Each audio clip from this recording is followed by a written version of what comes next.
दे चढ़ने ने तारे करों। ਪੰਜਾਬੀ ਕਾ ਅਕੈਡਮੀ ਪਾਕਿਸਤਾਨ ਵੱਲੋਂ ਮੈਂ ਆਪਣੇ ਸੁਣਨ ਤੇ ਵੇਖਣ ਵਾਲਿਆਂ ਨੂੰ ਜੀ ਆਇਆਂ ਨੂੰ ਆਖਣਾ ਵਾ। ਸਭ ਤੋਂ ਪਹਿਲੇ ਤੇ ਮੈਂ ਸਾਰੇ ਹੀ ਦੋਸਤਾਂ ਤੋਂ ਇਸ ਗੱਲ ਮਾਫੀ ਚਾਹੁੰਦਾ ਕਿ ਵਾਹਵਾ ਦਿਨਾਂ ਬਾਅਦ ਤੁਹਾਡੇ ਨਾਲ ਲਾਈਵ ਹੋ ਰਿਹਾ। ਉਹਦੀ ਵਜ੍ਹਾ ਉਹ ਕਰੋਨਾ ਦੇ ਵਿੱਚ ਮੁਤਾਸਰ ਹੋ ਜਾਣਾ ਸੀ, ਮੇਰਾ ਵੀ ਔਰ ਮੇਰੀ ਫੈਮਿਲੀ ਦਾ। ਔਰ ਪ੍ਰੋਗਰਾਮ ਸ਼ੁਰੂ ਕਰਨ ਤੋਂ ਪਹਿਲਾਂ ਸਾਰੇ ਸੱਜਣਾਂ ਨੂੰ ਮੈਨੂੰ ਬੇਨਤੀ ਹੈ ਕਿ ਇਸ ਕਰੋਨਾ ਨੂੰ ਬਿਮਾਰੀ ਸਮਝੀਏ ਔਰ ਇਹਦੇ ਤੋਂ ਇਹਤਿਆਤ ਕਰੀਏ ਤਾਂ ਜੋ ਸਾਡੇ ਰੋਜ਼ਮर्रा ਦੇ ਕੰਮ ਕਾਰ ਨਾ ਰੁਕਣ ਔਰ ਅਸੀਂ ਦੂਜਿਆਂ ਨੂੰ ਇਸ ਮੂਜ਼ੀ ਜਿਹੜੀ ਵਬਾ ਹੈ ਜਾਂ ਮਰਜ਼ੇ ਦੇ ਕੋਲੋਂ ਬਚਾ ਸਕੀਏ। ਅੱਜ ਚੂੰਕਿ ਬੜੇ ਦਿਨਾਂ ਬਾਅਦ ਸੀ ਕਿ ਤੁਹਾਡੇ ਨਾਲ ਸਾਂਝਾ ਹੋਣਾ ਸੀ, ਤੇ ਕਿਹੜੀ ਐਸੀ ਸ਼ਖਸੀਅਤ ਨਾਲ ਮਿਲਾਵਾਂ ਜਿਹੜੀ ਮੈਨੂੰ ਵੀ ਆਪ ਪਸੰਦ ਹੋਵੇ ਔਰ ਜਿਹੜਾ ਤੁਹਾਡੇ ਨਾਲ ਵਾਅਦਾ ਕੀਤਾ ਸੀ ਕਿ ਮਾਂ ਬੋਲੀ ਦੇ ਐਸੇ ਸੁੱਚੇ ਸੇਵਕ ਹੀਰੇ ਤੁਹਾਨੂੰ ਲੱਭ ਲੱਭ ਕੇ ਦੋਵਾਂ ਪੰਜਾਬਾਂ ਚੋਂ ਹੀ ਨਹੀਂ ਬਲਕਿ ਦੁਨੀਆ ਭਰ ਚੋਂ ਮਿਲਾ ਦਵਾਂਗਾ। ਉਸ ਵਾਅਦੇ ਮੁਜਬ ਕੋਸ਼ਿਸ਼ ਕਰਦਾ ਰਿਹਾ, ਤੇ ਜਿਹੜਾ ਜਿਸ ਸ਼ਖਸੀਅਤ ਨਾਲ ਤੁਹਾਨੂੰ ਅੱਜ ਮੁਲਾਕਾਤ ਕਰਾਉਣ ਜਾ ਰਹੇ ਹਾਂ ਉਹ ਲਹਿੰਦੇ ਪੰਜਾਬ ਦਾ ਐਸਾ ਉਦਮੀ ਆਰੀ ਤੇ ਸੁਭਾਗਾ ਜੀ ਹੈ ਜਿਹਦੇ ਨਾਲ ਤੁਸੀਂ ਮੁਲਾਕਾਤ ਕਰੋਗੇ ਤੇ ਤੁਹਾਨੂੰ ਹੈਰਾਨਗੀ ਵੀ ਹੋਏਗੀ ਕਿ ਇੰਨੀ ਛੋਟੀ ਉਮਰ ਦੇ ਵਿੱਚ ਮਾਂ ਬੋਲੀ ਵਾਸਤੇ ਇੰਨਾ ਜ਼ਿਆਦਾ ਕੰਮ, ਇੰਨੀ ਲਗਨ, ਇੰਨੀ ਅੰਥਕ ਮਿਹਨਤ ਕਿਸ ਤਰ੍ਹਾਂ ਉਹ ਬੰਦਾ ਕਿੱਥੋਂ ਵਕਤ ਕੱਢਦਾ ਹੈ। ਮੈਨੂੰ ਤਾਂ ਯਕੀਨ ਹੈ ਕਿ ਉਹਦੇ ਵੇਲੇ ਦੇ ਵਿੱਚ ਬਰਕਤ ਹੈ, ਕਿਉਂ ਜੇ ਮੈਂ ਉਹਨੂੰ ਬਹੁਤ ਪਹਿਲਾਂ ਤੋਂ ਜਾਣਦਾ ਵਾਂ ਔਰ ਮੈਂ ਭਲੇ ਉਹ ਮੇਰੇ ਨਾਲ ਉਮਰ 'ਚ ਛੋਟਾ ਹੈ ਲੇਕਿਨ ਮੈਂ ਖੁਦ ਵੀ ਉਹਦੇ ਕੋਲੋਂ ਬਹੁਤ ਕੁਝ ਸਿੱਖਿਆ। ਮੇਰੀ ਮੁਰਾਦ ਇਜਾਜ਼ ਨਾਲੇ ਉਹਦਾ ਖਾਲੀ ਇਜਾਜ਼ ਲਿਖਣਾ ਹੀ ਇੱਕ ਇਜਾਜ਼ ਇਹ ਲੋਕਾਂ ਨੂੰ ਯਾਦ ਰਹਿ ਜਾਂਦਾ ਹੈ ਕਿ ਕਿਹੜੇ ਇਜਾਜ਼ ਦੀ ਗੱਲ ਹੋ ਰਹੀ। ਖੈਰ ਨਾਂ ਤੇ ਖਾਲੀ ਹੋਰ ਵੀ ਬਹੁਤ ਲੋਕ ਲਿਖਦੇ ਨੇ, ਲੇਕਿਨ ਅਜਿਹਾ ਕੰਮ ਕਿਸਮਤ ਵਾਲਿਆਂ ਦੇ ਹੱਥ ਆਉਂਦਾ ਹੈ ਜਿਹੜਾ ਕੰਮ ਉਹਦੇ ਕੋਲੋਂ ਮਾਲਕ ਨੇ ਲਿਆ। ਪੰਜਾਬ ਸਲੇਖ ਮੇਲਾ ਲਾਇਲਪੁਰ ਜਿੰਨੇ ਕਦੇ ਵੇਖਿਆ ਉਹਦਾ ਸਟੇਜ ਤੇ ਜਿਹੜੇ ਵੀ ਬੰਦੇ ਦੀ ਨਜ਼ਰ ਪੈਂਦੀ ਹੈ ਤੇ ਜਿਹੜਾ ਉਸ ਸਟੇਜ ਨੂੰ ਚਲਾ ਰਿਹਾ ਹੁੰਦਾ ਹੈ ਉਹ ਵੀ ਇਹੀ ਇਜਾਜ਼ ਹੀ ਹੈ ਜਿਹਨੂੰ ਅਸੀਂ ਉੱਥੇ ਵੀ ਵੇਖਨੇ ਆ। ਇਹਦੇ ਪੰਜਾਬੀ ਸਲੇਖ ਦੀ ਝੋਲੀ 'ਚ 6 ਕਿਤਾਬਾਂ ਇਹ ਪਾ ਚੁੱਕੇ ਨੇ, ਦਾਨ ਕਰ ਚੁੱਕੇ ਨੇ। ਇਹਨਾਂ ਦੀ ਪਹਿਲੀ ਕਿਤਾਬ ਰੜੇ ਦਾ ਦੁੱਖ 2010 ਵਿੱਚ ਛਪੀ, ਫਿਰ 2015 'ਚ ਬੇਬਰਕਤੇ ਦਿਨਾਂ ਦੀ ਕਥਾ, ਔਰ 2017 ਜਿੱਦਾਂ ਲੋਕਾਂ ਨੂੰ ਹੈਰਾਨ ਕਰ ਛੱਡਿਆ ਜਿਹੜੇ ਲੋਕ ਇਹਨਾਂ ਨੂੰ ਸ਼ਾਇਰ ਦੇ ਤੌਰ ਤੇ ਜਾਣਦੇ ਸਨ ਕਿ ਇਹਨਾਂ ਨੇ ਕਹਾਣੀਆਂ ਦਾ ਇੱਕ ਬੜਾ ਸੋਹਣਾ ਭਾਗਾ ਜਿਹੜਾ ਗੋਰਾ ਨਾਲ ਲਾਮੇ, ਔਰ ਇਸੇ ਹੀ ਸਾਲ 2017 'ਚ ਲੋਹਾਵਰ ਦੇ ਨਾਂ ਦੇ ਨਾਲ ਇੱਕ ਬੜਾ ਹੀ ਸੋਹਣਾ ਤੇ ਜ਼ਿਕਰਯੋਗ ਨਾਵਲ ਜਿਹੜਾ ਉਹ ਦਿੱਤਾ ਇਹਨਾਂ ਨੇ। ਅੱਛਾ, ਇਹਦੇ ਨਾਲ ਨਾਲੇ ਪੰਜਾਬੀ ਪੜ੍ਹਾਉਂਦੇ ਵੀ ਨੇ, ਉਸਤਾਦ ਨੇ, ਔਰ ਇਹਦੇ ਨਾਲ ਹੀ ਨਾਲ ਇਹਨਾਂ ਨੇ ਫਿਰ ਪੰਜਾਬੀ ਤਨਕੀਦ ਨੂੰ ਬੜੇ ਸੋਹਣੇ 2 ਪਰਾਗੇ ਦਿੱਤੇ ਜਿਨ੍ਹਾਂ ਚੋਂ ਬਹੁਤ ਸਾਰੇ ਲੋਕ ਉਸ ਕਿਤਾਬਾਂ ਰਾਹੀਂ ਇਹਨਾਂ ਨੂੰ ਜਾਣਨ ਲੱਗ ਪਏ। ਪਹਿਲੀ ਰਚਨਾ ਇਹਨਾਂ ਦੀ ਸੀ ਅਜੋਕੀ ਪੰਜਾਬੀ ਨਸਰ, ਤੇ ਦੂਜੀ ਅਫਜ਼ਲ ਅਹਿਸਨ ਰੰਧਾਵਾ ਦੀ ਨਾਵਲਕਾਰੀ ਤੇ ਹੁਣੇ ਇਹਨਾਂ ਦੀ ਕਿਤਾਬ ਛਪੀ ਹੈ।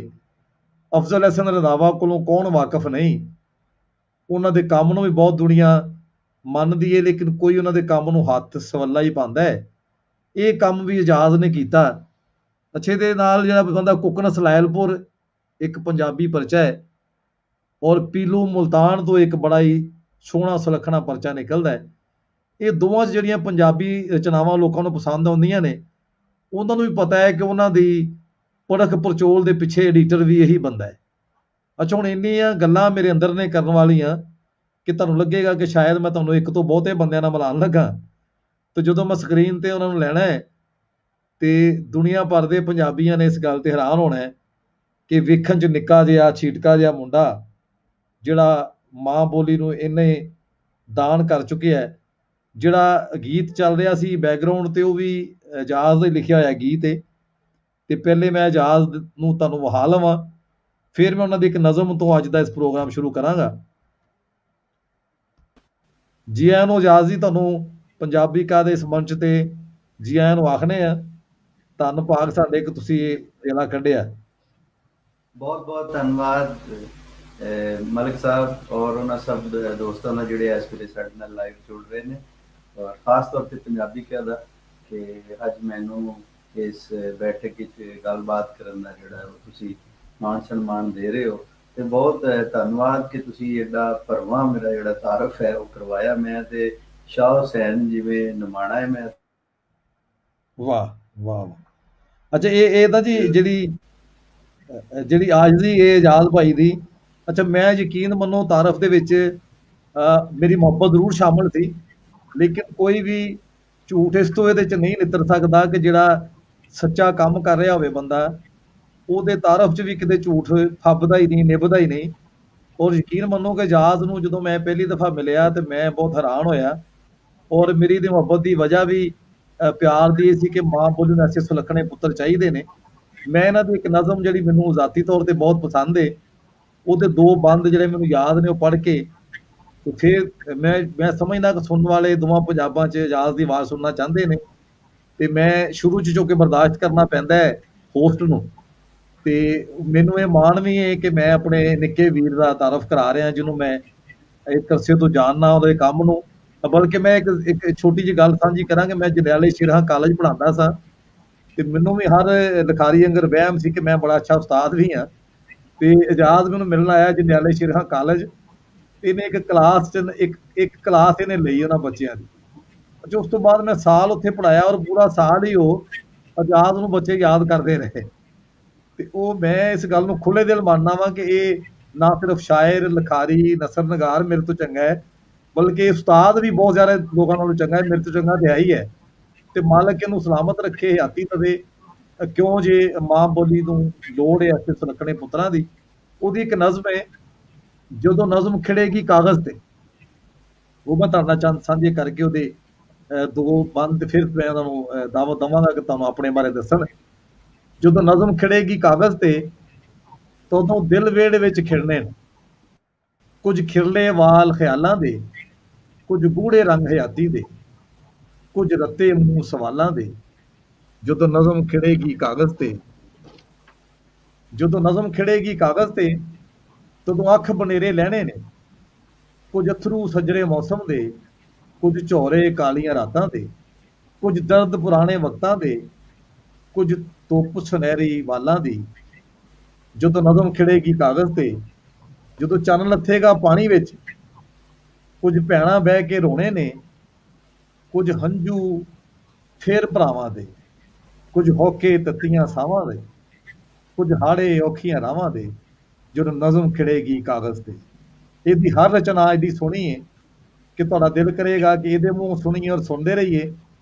ਤੇ ਇਸ ਤੋਂ ਪਹਿਲੇ ਕਿ ਮੈਂ ਆਜ਼ਾਦ ਵੀਰ ਤੋਂ ਉਹਨਾਂ ਦਾ ਕਲਾਮ ਸੁਣੀਏ ਅਸੀਂ ਸਾਰੇ ਰਲ ਕੇ, ਮੈਂ ਚਾਹਾਂਗਾ ਕਿ ਉਹ ਆਪਣੀ ਹਯਾਤੀ ਦਾ ਜਿਹੜਾ ਉਹਨਾਂ ਦਾ ਸਫ਼ਰ ਹੈ, ਅਦਬੀ ਸਫ਼ਰ ਖਾਸ ਤੌਰ ਤੇ, ਉਹ ਕਿੱਥੋਂ ਸ਼ੁਰੂ ਹੋਇਆ ਉਹਨੂੰ ਜ਼ਰੂਰ ਸੁਣਨ ਵਾਲੇ ਇਹ ਜਾਣਨਾ ਚਾਹੁੰਦੇ ਨੇ।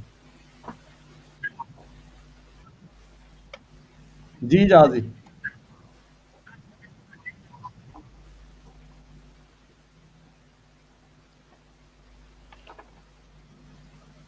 ਜੀ ਆਜ਼ਾਦ ਵੀਰ, ਆ ਰਹੀ ਆਵਾਜ਼ ਤੁਹਾਨੂੰ? ਜੀ ਜੀ ਬਿਲਕੁਲ। ਜੀ ਤੁਸੀਂ ਦੱਸੋ ਜੀ ਆਪਣੀ ਪਿਛੋਕੜ ਬਾਰੇ, ਹਯਾਤੀ ਦੇ ਸ਼ੁਰੂ ਦੇ ਦਿਨਾਂ ਬਾਰੇ ਸੁਣਨ ਵਾਲਿਆਂ ਨੂੰ। ਜੀ ਜੀ, ਮੇਰਾ ਬੇਸਿਕ ਤਲਕ ਤੇ ਲੈਲਪੁਰ ਨਾਲ ਹੈ। ਲੈਲਪੁਰੀਆ ਫੈਸਲਾਬਾਦ ਵਿੱਚ ਇੱਕ ਛੋਟਾ ਜਿਹਾ ਗ੍ਰਾਂ ਹੈ, 74 ਆਰਬੀ ਬੰਡਾਲਾ, ਖੋੜਿਆਂ ਵਾਲੇ ਦੇ ਕੋਲ, ਜੜ੍ਹਾਂਵਾਲਾ ਤਹਿਸੀਲ ਦੇ ਵਿੱਚ। ਰਾਜਪੂਤ ਫੈਮਿਲੀ ਨਾਲ ਮੇਰਾ ਤਲਕ ਹੈ। ਕਿਸਾਨ ਪਰਿਵਾਰ ਜਿਹੜਾ ਉਸ ਵਿੱਚ ਮੇਰਾ ਜਨਮ ਹੋਇਆ। ਭੈਣਾਂ ਭਰਾਵਾਂ 'ਚ ਮੈਂ ਸਭ ਤੋਂ ਵੱਡਾ ਸਾਂ, ਤੇ ਪਿੰਡ ਦੇ ਸਕੂਲ ਤੋਂ ਹੀ ਤਾਲੀਮ ਸ਼ੁਰੂ ਹੋਈ। ਫਿਰ ਕਿਉਂਕਿ ਮੈਂ ਪੜ੍ਹਾਈ ਲਿਖਾਈ ਸ਼ੁਰੂ 'ਚ ਹੀ ਬੜਾ ਤੇਜ਼ ਤਰਾਰ ਸਾਂ ਕਿ ਹਰ ਸਾਲ ਜਮਾਤ ਵਿੱਚ ਜਿਹੜੀ ਹੈ ਪਹਿਲੀ, ਦੂਸਰੀ, ਤੀਸਰੀ ਪੋਜੀਸ਼ਨ ਜਿਹੜੀ ਹੈ ਉਸ ਤੋਂ ਕਿਸੇ ਨਾ ਕਿਸੇ ਤੇ ਲਾਜ਼ਮੀ ਮੈਂ ਆਉਂਦਾ ਸਾਂ। ਫਿਰ ਜਦ ਮੈਂ ਕਾਲਜ ਦੌਰ ਵਿੱਚ ਗਿਆ, ਖਾਸ ਤੌਰ ਤੇ ਜਦ ਮੈਂ BCom ਕਰ ਰਿਹਾ ਸਾਂ ਖਾਲਸਾ ਕਾਲਜ, ਜਿਹੜਾ ਕਿ ਹੁਣ ਕਾਮਰਸ ਕਾਲਜ ਅਬਦੁੱਲਾਪੁਰ ਹੈ, ਉੱਥੋਂ ਮੈਨੂੰ ਜ਼ਿਆਦਾ ਜਿਹੜਾ ਨਾ ਉਹ ਲਿਟਰੇਚਰ ਵੱਲ ਆਉਣ ਦਾ ਜਿਹੜਾ ਹੈ ਉਹ ਇਤਫਾਕ ਹੋਇਆ। ਉੱਥੇ ਇੱਕ ਤੇ ਸ਼ਹਿਰ ਦੀਆਂ ਜਿਹੜੀਆਂ ਅਦਬੀ ਮਹਿਫਲਾਂ ਸਨ ਉਹਨਾਂ ਵਿੱਚ ਆਉਣ ਜਾਵਣ ਦਾ ਇਤਫਾਕ ਹੋਇਆ। ਫਿਰ ਇਸ ਦੇ ਨਾਲ ਨਾਲ ਜਿਹੜੇ ਕੋਈ ਤਕਰੀਰੀ ਮੁਕਾਬਲੇ ਸਨ ਜਾਂ ਮਜ਼ਮੂਨ ਨਵੀਸੀ ਦੇ ਮੁਕਾਬਲੇ ਹੁੰਦੇ ਸਨ।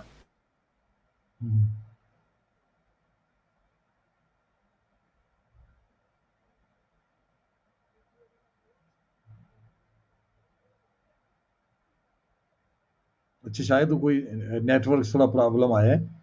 ਇਜਾਜ਼ ਵੀਰ ਜੀ ਤੁਹਾਡੇ ਨਾਲ ਆਪਣੀ ਗੱਲਬਾਤ ਸਾਂਝੀ ਕਰ ਰਹੇ ਸਨ, ਤੇ ਜੋ ਹੀ ਰਾਬਤਾ ਸਾਡਾ ਬਹਾਲ ਹੁੰਦਾ ਹੈ, ਤਦੋਂ ਤੱਕ ਮੈਂ ਚਾਹਾਂਗਾ ਕਿ ਉਹਨਾਂ ਦੀ ਅਸੀਂ ਇੱਕ ਰਚਨਾ ਜਿਹੜੀ ਕਿਸੇ ਨੇ ਗਾਈ ਹੈ, ਦੋਸਤ ਨੇ, ਉਹ ਤੁਹਾਨੂੰ ਨਾਲ ਨਾਲ ਮੈਂ ਸੁਣਵਾਵਾਂ, ਕਿਉਂਕਿ ਉਹਨਾਂ ਦਾ ਕਲਾਮ ਸਾਰਾ ਹੀ ਸੁਣਨਯੋਗ ਹੈ।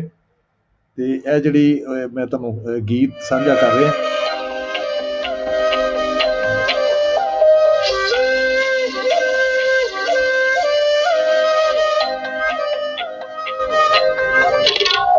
सारी सारी रात मंगूंगे मेरी याद च तेरी सजना, सारी सारी रात मंगूंगे मेरी याद च तेरी सजना, सारी सारी रात रहंदे नैन हंजू घेरदे, सारी सारी रात रहंदे नैन हंजू घेरदे, चढ़ने ने तारे कदों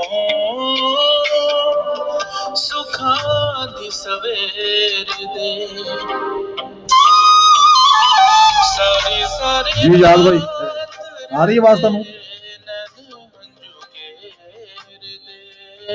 चढ़ने ने तारे कदों सुखा दी सवेर दे, सारी सारी रात सारी सारी। जी आवाज आ रही इजाज भाई? इजाज ਵੀਰ आवाज आ रही ਤੁਹਾਨੂੰ? ਅੱਛਾ, ਸ਼ਾਇਦ ਆਵਾਜ਼ ਜਿਹਨੂੰ ਨਹੀਂ ਆ ਰਹੀ, ਤੇ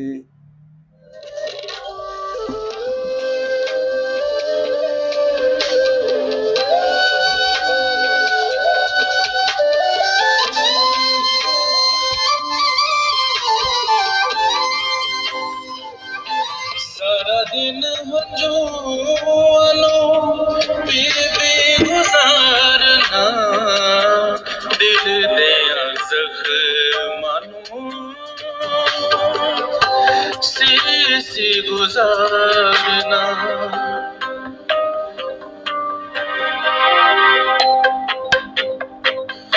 सारा दिन हंजूआं पी पी गुजारना, दिल दिया जख्मां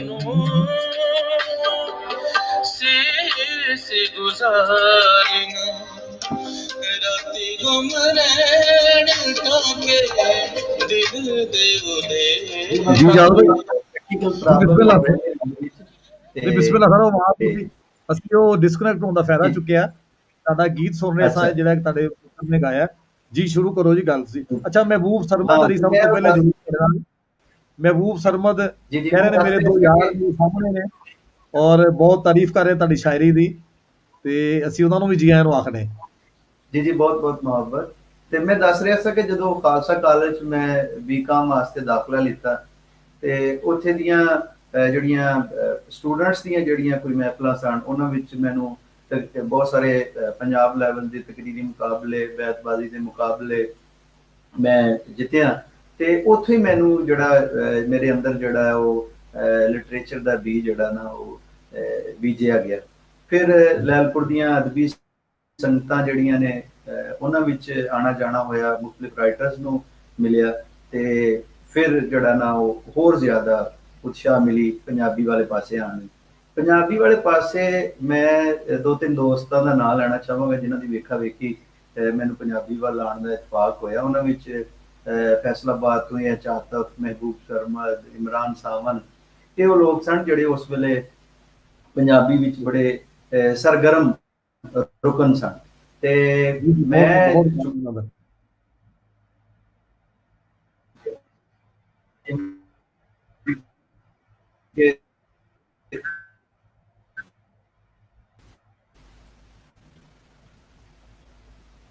ਤੇ ਇਹਨਾਂ ਦੋਸਤਾਂ ਦੀ ਵੇਖਾ ਵੇਖੀ मैं पंजाबी वाल आया, पंजाबी पहले पहल मैं शुरू तो ही कहानी लिखी, लेकिन कहानियां ਜਿਹੜੀਆਂ ਮੇਰੀਆਂ ਮੁxtਲਿਫ ਰਸਾਲਿਆਂ 'ਚ ਛਾਪੀਆਂ ਤੇ ਰਹੀਆਂ, ਪਰ ਉਹਨਾਂ ਦਾ ਕੋਈ ਪਰਾਗਾ ਨਾ ਸਾਹਮਣੇ ਆਇਆ। ਪਰ ਸ਼ਾਇਰੀ ਜਿਹੜੀ ਹੈ ਉਹ ਜਲਦੀ ਛਪ ਗਈ, 2010 ਵਿੱਚ ਪਹਿਲੀ ਕਿਤਾਬ, ਤੇ ਉਹੀ ਕਿਤਾਬ ਫਿਰ ਮੇਰੀ ਪਛਾਣ ਬਣ ਗਈ। ਤੇ ਫਿਰ ਕਹਾਣੀ ਜਿਹੜੀ ਹੈ ਉਸ ਤਰ੍ਹਾਂ ਫਿਰ ਮੇਰੇ ਕੋਲੋਂ ਲਿਖੀ ਨਾ ਗਈ, ਜਾਂ ਉਹਦੇ ਨਾਲ ਉਹ ਇੱਕ ਤਲਕ ਟੁੱਟ ਗਿਆ, ਜਿਹੜਾ ਫਿਰ 7 ਵਰੇ ਬਾਅਦ 2017 ਵਿੱਚ ਫਿਰ ਦੁਬਾਰਾ ਉਹ ਕਹਾਣੀ ਵੱਲ ਮੈਂ ਰੁਚਤ ਹੋਇਆ, ਤੇ ਫਿਰ ਜ਼ਿਆਦਾਤਰ ਫਿਕਸ਼ਨ ਹੀ ਜਿਹੜਾ ਉਹ ਲਿਖਿਆ। ਵਾਹ। ਅੱਛਾ, ਇਹ ਇਜਾਜ਼ ਭਾਈ ਦੱਸੋ ਤੁਸੀਂ ਕਿ ਚੂੰਕਿ ਤੁਸੀਂ ਹਮੇਸ਼ਾ ਹੀ ਨਿੱਜੀ ਮਹਿਫਲਾਂ 'ਚ ਔਰ ਦੋਸਤਾਂ 'ਚ ਵੀ ਕਦੀ ਇਹ ਸ਼ਰਮ ਨਹੀਂ ਕੀਤੀ ਇਹ ਕਹਿਣ ਲੱਗਿਆ ਕਿ ਮੈਂ ਜਿਹੜਾ ਮੇਰੇ ਜ਼ਿੰਦਗੀ ਦਾ ਪਿਛੋਕੜ ਹੈ, ਸ਼ੁਰੂ ਮੈਂ ਇੱਕ ਮਿਹਨਤ ਮਜ਼ਦੂਰੀ ਇੱਕ ਕਾਰਖਾਨੇ 'ਚ ਸ਼ੁਰੂ ਕੀਤੀ ਔਰ ਕੁਝ ਦੁਕਾਨਾਂ 'ਤੇ ਵੀ ਤੁਸੀਂ ਕੰਮ ਕਰਦੇ ਰਹੇ, ਔਰ ਕਿਵੇਂ ਤੁਸੀਂ ਇੱਕ ਦੁਕਾਨ ਤੋਂ ਉਧਾਰ ਕਿਤਾਬਾਂ ਲਿਆ ਕੇ ਪੜ੍ਹ ਕੇ ਉਹਨੂੰ ਵਾਪਸ ਕਰਦੇ ਸੋ, ਇਹ ਸਟਰਗਲ ਸਾਡੇ ਲਈ ਨਵੀਂ ਪੀੜ੍ਹੀ ਲਈ ਖਾਸ ਤੌਰ ਤੇ ਇਹ ਬੜੀ ਮਾਣਯੋਗ ਹੈ, ਹੌਸਲਾ ਦੇਣ ਵਾਲੀ ਹੈ ਕਿ ਇੱਕ ਬੰਦਾ ਜੇ ਕਾਲਜ ਪੜ੍ਹਾ ਰਿਹਾ ਹੈ, ਉਹਦੀਆਂ 6-7 ਕਿਤਾਬਾਂ ਛਪ ਚੁੱਕੀਆਂ ਨੇ, ਇੰਨੀਆਂ ਹੀ ਛਪਣ ਵਾਲੀਆਂ ਨੇ, ਉਹ ਸ਼ਾਇਦ ਸਾਡੇ ਕੋਲੋਂ ਪੰਜਾਬੀਆਂ ਨੂੰ ਕੋਈ ਭਾਰ ਨਹੀਂ ਚੁੱਕਿਆ ਜਾ ਰਿਹਾ ਜਿੰਨਾ ਤੁਸੀਂ ਲਿਖ ਰਹੇ ਹੋ ਨਾ, ਸਾਡੇ ਪਬਲਿਸ਼ਰ ਜਾਂ ਅਦਾਰੇ ਸ਼ਾਇਦ ਉਹ ਨਹੀਂ ਛਾਪ ਪਾ ਰਹੇ। ਤੇ ਇਹ ਸਾਰਾ ਮਾਣ ਹੁੰਦਾ ਲੋਕਾਂ ਨੂੰ ਕਿ ਯਾਰ ਇੱਕ ਬੰਦੇ ਨੇ ਇੱਥੋਂ ਸ਼ੁਰੂ ਕੀਤਾ, ਉਹਦੇ ਬਾਰੇ ਜ਼ਰੂਰ ਦੱਸੋ ਤਾਂ ਕਿ ਲੋਕਾਂ ਨੂੰ ਪਤਾ ਲੱਗੇ ਕਿ ਆਪ ਮੁਹਾਰੇ ਜਿਹੜੀਆਂ ਬੂਟੀਆਂ ਫੁੱਟਦੀਆਂ ਨੇ ਉਹ ਕੱਲ ਨੂੰ ਛਾਵੇਂ ਦਰਖਤ ਕਿਵੇਂ ਬਣਦੇ। ਜੀ ਬਿਲਕੁਲ ਇੱਦਾਂ ਹੀ। ਅਸਲ ਵਿੱਚ ਤਾਂ ਮੇਰਾ ਜਿਹੜਾ ਜੀਵਨ ਹੈ ਉਹ ਸ਼ੁਰੂ ਵਿੱਚ ਤੇ ਬਹੁਤ ਯਾਨੀ ਕਿ ਵਾਲਦੈਨ ਅੱਛੇ ਖਾਸੇ ਪੈਸੇ ਵਾਲਾ ਘਰ ਸੀ, ਜ਼ਮੀਨ ਜਾਇਦਾਦ ਵੀ ਚੌਖੀ ਸੀ, ਲੇਕਿਨ ਅਚਾਨਕ ਜਦ ਮੈਂ FA ਕੀਤਾ ਤੇ ਉਸ ਤੋਂ ਮਗਰੋਂ ਕੋਈ ਮੇਰੇ ਐਸੇ ਕੋਈ ਘਰੇਲੂ ਹਾਲਾਤ ਜਿਹੜੇ ਨੇ ਉਹ ਡਾਮਾਡੋਲ ਜਿਹੇ ਹੋਏ ਕਿ ਮੈਂ ਚੁੱਕੇ ਸਭ ਤੋਂ ਵੱਡਾ ਸਾਂ, ਤੇ ਵਾਲਦ ਸਾਹਿਬ ਨੂੰ TP ਹੋ ਗਿਆ ਤੇ ਉਹ ਕਾਫੀ ਬਿਮਾਰ ਹੋ ਗਏ। ਫਿਰ ਉਹ ਜਿਹੜਾ ਸਾਡਾ ਕੋਈ ਹੋਟਲਿੰਗ ਦਾ ਕਾਰੋਬਾਰ ਸੀ ਉਹ ਸਾਡਾ ਸਾਰਾ ਖਤਰੇ ਚਲਾ ਗਿਆ, ਡਾਊਨ ਚਲਾ ਗਿਆ, ਤੇ ਉਹ ਸਾਰਾ ਭਾਰ ਮੈਨੂੰ ਛਿਕਣਾ ਪਿਆ। ਤੇ ਮੈਂ ਚੁੱਕਿ ਉਦੋਂ ਪੜਿਆਰ ਸਾਂ, ਤੇ ਇਸ ਦੇ ਨਾਲ ਨਾਲ ਮੈਨੂੰ ਮੁਖਤਲਿਫ ਫੈਕਟਰੀਆਂ ਵਿੱਚ ਜਾਂ ਮੁਖਤਲਿਫ ਜਗ੍ਹਾ ਤੇ ਜੌਬ ਕਰਨੀ ਪਈ, ਨੌਕਰੀ ਕਰਨੀ ਪਈ, ਤੇ ਉਸ ਦੌਰਾਨ ਬਹੁਤ ਕੁਝ ਸਿੱਖਣ ਨੂੰ ਮਿਲਿਆ। ਉਹ ਬਾਅਦ ਵਿੱਚ ਮੇਰੀਆਂ ਕਹਾਣੀਆਂ 'ਚ ਵੀ ਚੀਜ਼ਾਂ ਆਈਆਂ, ਉਹ ਸਾਰਾ ਤਜਰਬਾ ਕਿ ਜਿਵੇਂ ਇੱਕ ਆਮ ਇਨਸਾਨ ਜਿਹੜਾ ਸਾਡੇ ਇਸ ਤਬਕੇ ਦਾ, ਲੋਅਰ ਮਿਡਲ ਕਲਾਸ ਦਾ, ਕਿ ਉਸ ਨੂੰ ਕੀ ਅੜਚਣਾ ਪੇਸ਼ ਆਉਂਦੀਆਂ ਨੇ ਰਿਸ਼ਤਿਆਂ ਵਿੱਚ ਜਾਂ ਸਮਾਜਿਕ ਤਲਕਾਤ ਵਿੱਚ ਜਾਂ ਅੱਗੇ ਵਧਣ ਵਿੱਚ। ਲੇਕਿਨ ਇਸ ਦੌਰਾਨ ਇੱਕ ਚੀਜ਼ ਨਾ ਬਹੁਤ ਪਹਿਲੇ ਹੀ ਮੇਰੇ ਅੰਦਰ ਨਿੱਤਰ ਗਈ ਸੀ ਕਿ ਮੈਂ ਬਹੁਤ ਬਾਲਪਨ ਵਿੱਚ ਹੀ ਜਦੋਂ ਕਿਧਰੇ ਸਵੇਲੇ ਮਾਂ ਬਾਪ ਨੇ ਕੋਈ ਡੰਡੇ ਸ਼ੰਡੇ ਮਾਰ ਕੇ ਉਠਾ ਦੇਣਾ ਕਿ ਚੱਲ ਉੱਠ ਜਾ ਕੇ ਨਮਾਜ਼ ਪੜ੍ਹ, ਕੁਰਾਨ ਦਾ ਸਬਕ ਲੈ ਕੇ, ਤੇ ਮੈਂ ਉੱਥੇ ਜਦੋਂ ਜਾਣਾ ਨਾ ਮਸਜਿਦ ਵਿੱਚ ਸੁਬਾਹ 5 ਵਜੇ ਜਾਂ 4 ਵਜੇ ਜਦੋਂ ਵੀ ਪਿੰਡ ਦੀ ਮਸੀਤ ਤੇ ਜਾਣਾ, ਤੇ ਮੈਂ ਇੱਕ ਚੀਜ਼ ਦੇਖਣੀ ਕਿ ਯਾਰ ਸਾਡੇ ਪਿੰਡ ਦੇ ਜਿਹੜੇ ਘੁਮਿਆਰ ਸਨ ਨਾ, ਉਹ ਸਵੇਰੇ ਸਵੇਰੇ ਉਹਨਾਂ ਨੇ ਆਪਣੇ ਖੱਚਰ ਜੋਏ ਹੋਣੇ, ਸਵੇਰੇ ਸਵੇਰੇ ਨਿਕਲਣਾ, ਤੇ ਉਦੋਂ ਹੀ ਮੇਰੇ ਜ਼ਿਹਨ 'ਚ ਆਉਣਾ ਯਾਰ ਇਹ ਜਿਹੜਾ ਕਿਸਾਨ ਸਵੇਰੇ ਸਵੇਰੇ ਢੱਗੇ ਲੈ ਕੇ ਖੇਤਾਂ ਨੂੰ ਜਾ ਰਿਹਾ, ਇਹ ਜਿਹੜਾ ਇਹ ਜਾ ਰਹੇ ਨੇ ਸੁਬਾਹ ਇਹ ਖੱਚਰ ਲੈ ਕੇ, ਇਹਨਾਂ ਨੂੰ ਆਪ ਕੀ ਪੀ ਪਈ ਹੈ ਕਿ ਇਸ ਵੇਲੇ ਲੋਕ ਸੁੱਤੇ ਹੋਏ ਨੇ ਜੁੱਲਿਆਂ 'ਚ, ਸਰਦੀ ਦਾ ਮੌਸਮ ਹੈ, ਤੇ ਇਹ ਕਿਉਂ ਏਦਾਂ ਜਾਂਦੇ ਨੇ। ਤੇ ਉਦੋਂ ਹੀ ਮੇਰੇ ਜ਼ਿਹਨ ਵਿੱਚ ਇਹ ਇੱਕ ਫਿਕਰ ਪੈ ਗਈ ਸੀ ਕਿ ਸ਼ਾਇਦ ਦੁਨੀਆ ਦੀ ਸਭ ਤੋਂ ਵੱਡੀ ਜਿਹੜੀ ਫਿਕਰ ਹੈ ਉਹ ਫਿਕਰੇ ਮਾਸ਼ ਹੈ, ਜਿਹਦੀ ਵਜ੍ਹਾ ਤੋਂ ਇਹ ਲੋਕ ਸੁਬਾਹ ਸਵੇਰੇ ਉੱਠਦੇ ਨੇ, ਆਪਣੇ ਬੱਚਿਆਂ ਦੇ ਮੂੰਹ ਵੀ ਨਹੀਂ ਵੇਖਦੇ, ਤੇ ਉੱਠ ਕੇ ਆਪਣੇ ਜਿਹੜੇ ਕਾਰਗੁਜ਼ਾਰੀ ਲਈ ਟੁਰ ਪੈਂਦੇ ਨੇ। ਤੇ ਫਿਰ ਜਦੋਂ ਮੈਂ ਆਪ ਅਮਲੀ ਜ਼ਿੰਦਗੀ 'ਚ ਆਇਆ ਤੇ ਫਿਰ ਉਹ ਸਾਰੇ ਦੇ ਵਿੱਚ ਖੁਦ ਗੁਜ਼ਰਿਆ, ਤੇ ਉਹ ਇੱਕ ਅਜੀਬ ਜਿਹਾ ਤਜਰਬਾ ਸੀ ਜਿਹਨੂੰ ਮੈਂ ਆਪਣੀਆਂ ਲਿਖਤਾਂ ਵਿੱਚ ਵੀ ਬਾਅਦ ਵਿੱਚ ਲੈ ਕੇ ਆਇਆ। ਤੇ ਮੈਨੂੰ ਇਸ ਲਈ ਕਦੇ ਕੋਈ ਯਾਰ ਮਹਿਸੂਸ ਨਹੀਂ ਹੋਈ ਜੋ ਮੈਂ ਮੇਰਾ ਜ਼ਾਹਰ ਬਾਤਨ ਨੂੰ ਜਿਹਾ ਸਭ ਦੋਸਤਾਂ ਦੇ ਸਾਹਮਣੇ। ਇਸ ਕਰਕੇ ਮੈਂ ਜਿਹੜਾ ਜਦ ਵੀ ਤੁਹਾਡੇ 'ਚ ਇੱਕ ਦਰਦ ਹੈ ਨਾ ਜੀ ਆਮ ਲੋਕਾਂ ਦਾ, ਹੀਣੇ ਲੋਕਾਂ ਦਾ, ਮਾੜਿਆਂ ਦਾ, ਉਹਦੀ ਵਜ੍ਹਾ ਕਿ ਤੁਸੀਂ ਆਪ ਉਹ ਦਰਦ ਹਟਾਇਆ ਹੈ, ਔਰ ਇਹੀ ਵਜ੍ਹਾ ਸ਼ਾਇਦ ਕਿ ਤੁਹਾਡੀ ਸ਼ਾਇਰੀ ਔਰ ਤੁਹਾਡੀ ਕਹਾਣੀਆਂ ਔਰ ਨਾਵਲ ਹਰ ਇੱਕ 'ਚੋਂ ਜਿਹੜਾ ਆਮ ਲੋਕਾਈ ਦਾ ਦੁੱਖ ਹੈ ਉਹ ਦਿਸਦਾ ਹੈ। ਅੱਛਾ, ਮੈਂ ਚਾਹਾਂਗਾ ਕਿ ਤੁਸੀਂ ਕੋਈ ਆਪਣਾ ਕਲਾਮ ਸਾਂਝਾ ਕਰੋ, ਨਾਲ ਅਸੀਂ ਗੁਫ਼ਤਗੂ ਵੀ ਜਾਰੀ ਰੱਖੀਏ, ਤੇ ਨਾਲ ਆਪਣੀ ਮਰਜ਼ੀ ਦੀ ਕੋਈ ਆਪਣੀ ਤੁਸੀਂ ਨਜ਼ਮ ਜਾਂ ਗਜ਼ਲ ਜਿਹੜੀ ਤੁਸੀਂ ਚਾਹੋ ਪਹਿਲੇ ਸੁਣਾਉਣਾ ਦੋਸਤਾਂ ਨੂੰ। ਨੂਰ ਹੁਸੈਨ ਸਾਹਿਬ ਵੀ ਤੁਹਾਡਾ ਜੁੜੇ ਨੇ।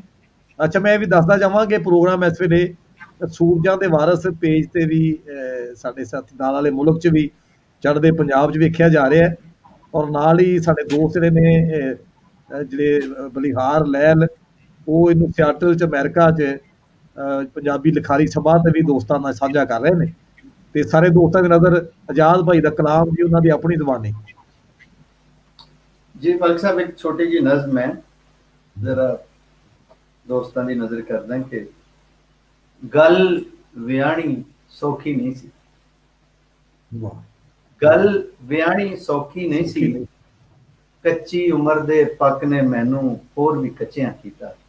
ਵਾਹ ਵਾਹ ਵਾਹ ਵਾਹ, ਕੱਚੀ ਉਮਰ ਗੱਲ ਦੇ ਵਿਆਹਣੀ ਪੱਕ ਨੇ ਸੌਖੀ ਮੈਨੂੰ, ਨਹੀਂ ਸੀ, ਵਾਹ ਕੱਚੀ ਵਾਹ ਉਮਰ ਦੇ ਪੱਕ ਨੇ ਮੈਨੂੰ ਹੋਰ ਵੀ ਕੱਚਿਆਂ ਕੀਤਾ। ਵਾਹ ਮੇਰੇ ਹਿੱਸੇ ਦੀ ਧੁੱਪ ਨੇ ਮੈਨੂੰ ਘੁੱਟ-ਘੁੱਟ ਕਰਕੇ ਪੀਤਾ। ਕੀ ਦੱਸਾਂ ਤੇ ਕਿਸ ਤਰ੍ਹਾਂ ਦੱਸਾਂ ਮੇਰੇ ਨਾਲ ਜੋ ਹੋਈ, ਕੀ ਦੱਸਾਂ ਤੇ ਕਿਸ ਤਰ੍ਹਾਂ ਦੱਸਾਂ ਮੇਰੇ ਨਾਲ ਜੋ ਹੋਈ। ਛੋਟੇ ਮੂੰਹ ਚੋਂ ਵੱਡੀ ਗੱਲ ਵੀ ਸੁਣ ਸਕਦਾ ਹੈ ਕੋਈ। ਆਹਾ, ਵਾਹ ਵਾਹ ਵਾਹ ਵਾਹ, ਛੋਟੇ ਮੂੰਹ ਦੁਨੀਆ ਤੋਂ ਫਿਰ ਬੜਾ ਗੁੱਸਾ ਜੀ, ਵਾਹ ਵਾਹ ਕੀ ਵਾਹ ਦੱਸਾਂ ਤੇ ਕਿਸ ਤਰ੍ਹਾਂ ਦੱਸਾਂ ਮੇਰੇ ਨਾਲ ਜੋ ਹੋਈ। ਛੋਟੇ ਆਹਾ ਮੂੰਹ ਚੋਂ ਵੱਡੀ ਗੱਲ ਵੀ ਸੁਣ ਸਕਦਾ ਹੈ ਕੋਈ। ਆਹਾ, ਦੁਨੀਆ ਤੇਰੇ ਦੁੱਖ ਨੇ ਮੈਨੂੰ ਖੁੱਲ ਕੇ ਰੋ ਨਹੀਂ ਦਿੱਤਾ। ਕਮ ਵਾਹ ਸਨੀ ਦੇ ਰੋਗ ਨੇ ਮੈਨੂੰ ਵੱਡਿਆਂ ਹੋਣ ਨਹੀਂ ਦਿੱਤਾ। ਆਹਾ ਵਾਹ, ਕੰਮ ਸਨੀ ਦੇ ਰੋਗ ਨੇ ਮੈਨੂੰ ਵੱਡਿਆ ਹੋਣ ਨਹੀਂ ਦਿੱਤਾ। ਵੱਡਿਆਂ ਵਾਹ ਹੋਣ ਜਨਾਬ, ਨਹੀਂ ਦਿੱਤਾ। ਵਾਹ ਵਾਹ ਵਾਹ, ਬਹੁਤ ਖੂਬ ਜਨਾਬ, ਬਹੁਤ ਖੂਬ ਜੀ। ਇੱਕ ਨਾ ਪੰਜਾਬ ਦਾ ਅੰਗ ਹੈ, ਤੇ ਬੱਚੀਆਂ ਖੇਡ ਖੇਡਦੀਆਂ ਹੁੰਦੀਆਂ ਨੇ, ਉਹਨਾਂ ਦੀ ਇੱਕ ਗੀਤ ਹੈ ਥਾਲ। ਜੀ ਉਹ ਜ਼ਰਾ ਮੈਂ ਤੁਹਾਡੀ ਨਜ਼ਰ ਕਰ ਰਿਹਾ ਜੀ ਕਿ ਜ਼ਰੂਰ। ਆਲ ਮਾਲ ਥਾਲ ਏ ਜੀ, ਆਲ ਮਾਲ ਥਾਲ। ਵਾਹ ਵਾਹ ਕਾਣੀ ਉਮਰਾਂ ਦੀ ਵੰਡ, ਸੁੱਕੇ ਅੱਖੀਆਂ ਦੇ ਖਾਲ। ਕਦੇ ਹਾਸਿਆਂ ਦੀ ਥੋੜ, ਕਦੇ ਰੋਸਿਆਂ ਦਾ ਕਾਲ।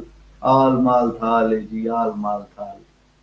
ਵਾਹ ਵਾਹ ਵਾਹ, ਔਰ ਗੂੜਾ ਸਦਰਾਂ ਦਾ ਰੰਗ, ਫਿੱਕਾ ਹਾੜ ਤੇ ਸਿਆਲ। ਗੂੜਾ ਸਦਰਾਂ ਦਾ ਰੰਗ, ਫਿੱਕਾ ਹਾੜ ਤੇ ਸਿਆਲ। ਤਿੱਖੀ ਧੁੱਪ ਦੀ ਟਕੋਰ, ਮਠੀ ਇਸ਼ਕੇ ਦੀ ਚਾਲ। ਆਲ ਮਾਲ ਥਾਲ ਏ ਜੀ, ਆਲ ਮਾਲ ਥਾਲ। ਵਾਹ ਵਾਹ ਵਾਹ, ਔਰ ਕੰਨੀ ਖੁਸ਼ੀਆਂ ਦਾ ਸ਼ੋਰ, ਕੰਨੀ ਖੁਸ਼ੀਆਂ ਦਾ ਸ਼ੋਰ। ਵੇੜੇ ਸਖੀਆਂ ਨਢਾਲ, ਸਿਰੀ ਸਫਰਾਂ ਦੀ ਪੰਡ, ਪੈਰੀ ਖੇਡਦੀ ਧਮਾਲ।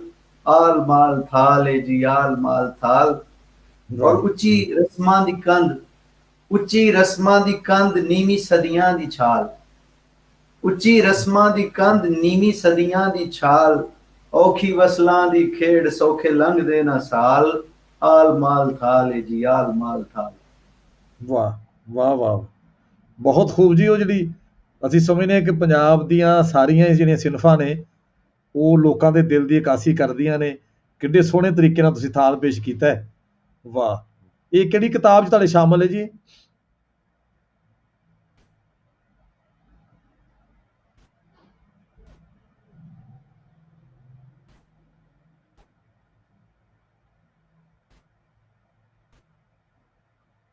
ਜੀ ਜਾਦ ਭਾਈ, ਆ ਰਹੀ ਆਵਾਜ਼ ਤੁਹਾਨੂੰ?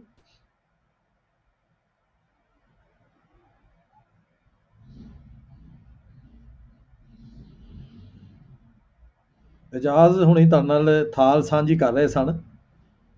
ਮੈਂ ਇਹ ਸਮਝਣਾ ਕਿ ਇਹਨਾਂ ਦਾ ਜਿਹੜਾ ਨਜ਼ਮ ਗਜ਼ਲ ਦਾ ਹਵਾਲਾ ਹੈ, ਔਰ ਕਹਾਣੀ ਦਾ, ਨਾਵਲ ਦਾ, ਔਰ ਅੱਜ ਕੱਲ੍ਹ ਇਹ ਪੜ੍ਹਾ ਰਹੇ ਨੇ ਰਾਹ ਵਾਲੀ ਗੁਜਰਾਂਵਾਲਾ ਗਵਰਨਮੈਂਟ ਡਿਗਰੀ ਕਾਲਜ ਦੇ ਵਿੱਚ।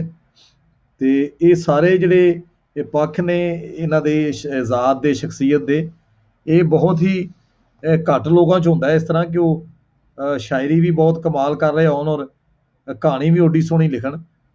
ਤੇ ਇਜਾਜ਼ ਦੀ ਜਿਹੜੀ ਖੂਬਸੂਰਤੀ ਇਹਦੀ ਸ਼ਖਸੀਅਤ ਦੀ, ਕਿ ਇੱਕ ਤੇ ਜਿਵੇਂ ਮੈਂ ਦੱਸਿਆ ਕਿ ਖਾਲੀ ਇਜਾਜ਼ ਲਿਖਦਾ ਹੈ, ਇਜਾਜ਼ ਅਹਿਮਦ, ਮੁਹੰਮਦ ਇਜਾਜ਼, ਜਾਂ ਇਸ ਤਰ੍ਹਾਂ ਕੋਈ ਨਾਂ ਦੇ ਨਾਲ ਇਹਦੇ ਮਤਲਬ ਕੋਈ ਹਿੱਸਾ ਨਹੀਂ ਹੈਗਾ ਨਾਂ ਦਾ, ਇਹ ਸਿਰਫ ਇਜਾਜ਼ ਹੀ ਲਿਖਦੇ ਨੇ।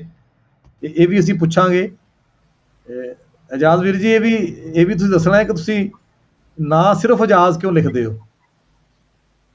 ਇਹ ਹੋਇਆ ਇੰਜ ਕਿ ਮੈਂ ਪਹਿਲੇ ਤਾਲਬ ਇਲਮੀ ਦੇ ਜ਼ਮਾਨੇ ਵਿੱਚ ਮੈਂ ਇਜਾਜ਼ ਅਲੀ ਇਜਾਜ਼ ਦੇ ਨਾਮ ਤੋਂ ਲਿਖਦਾ ਸਾਂ।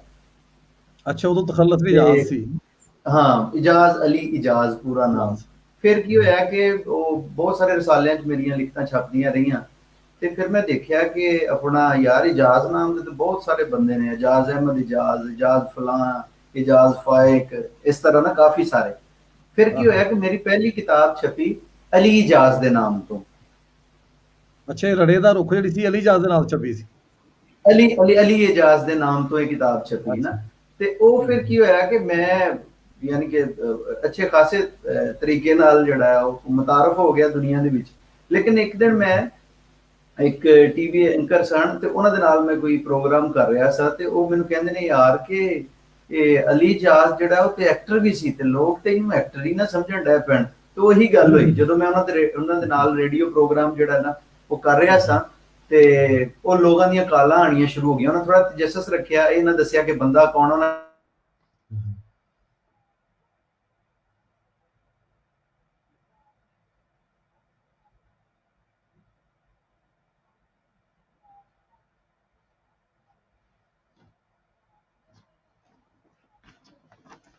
चलो जो जी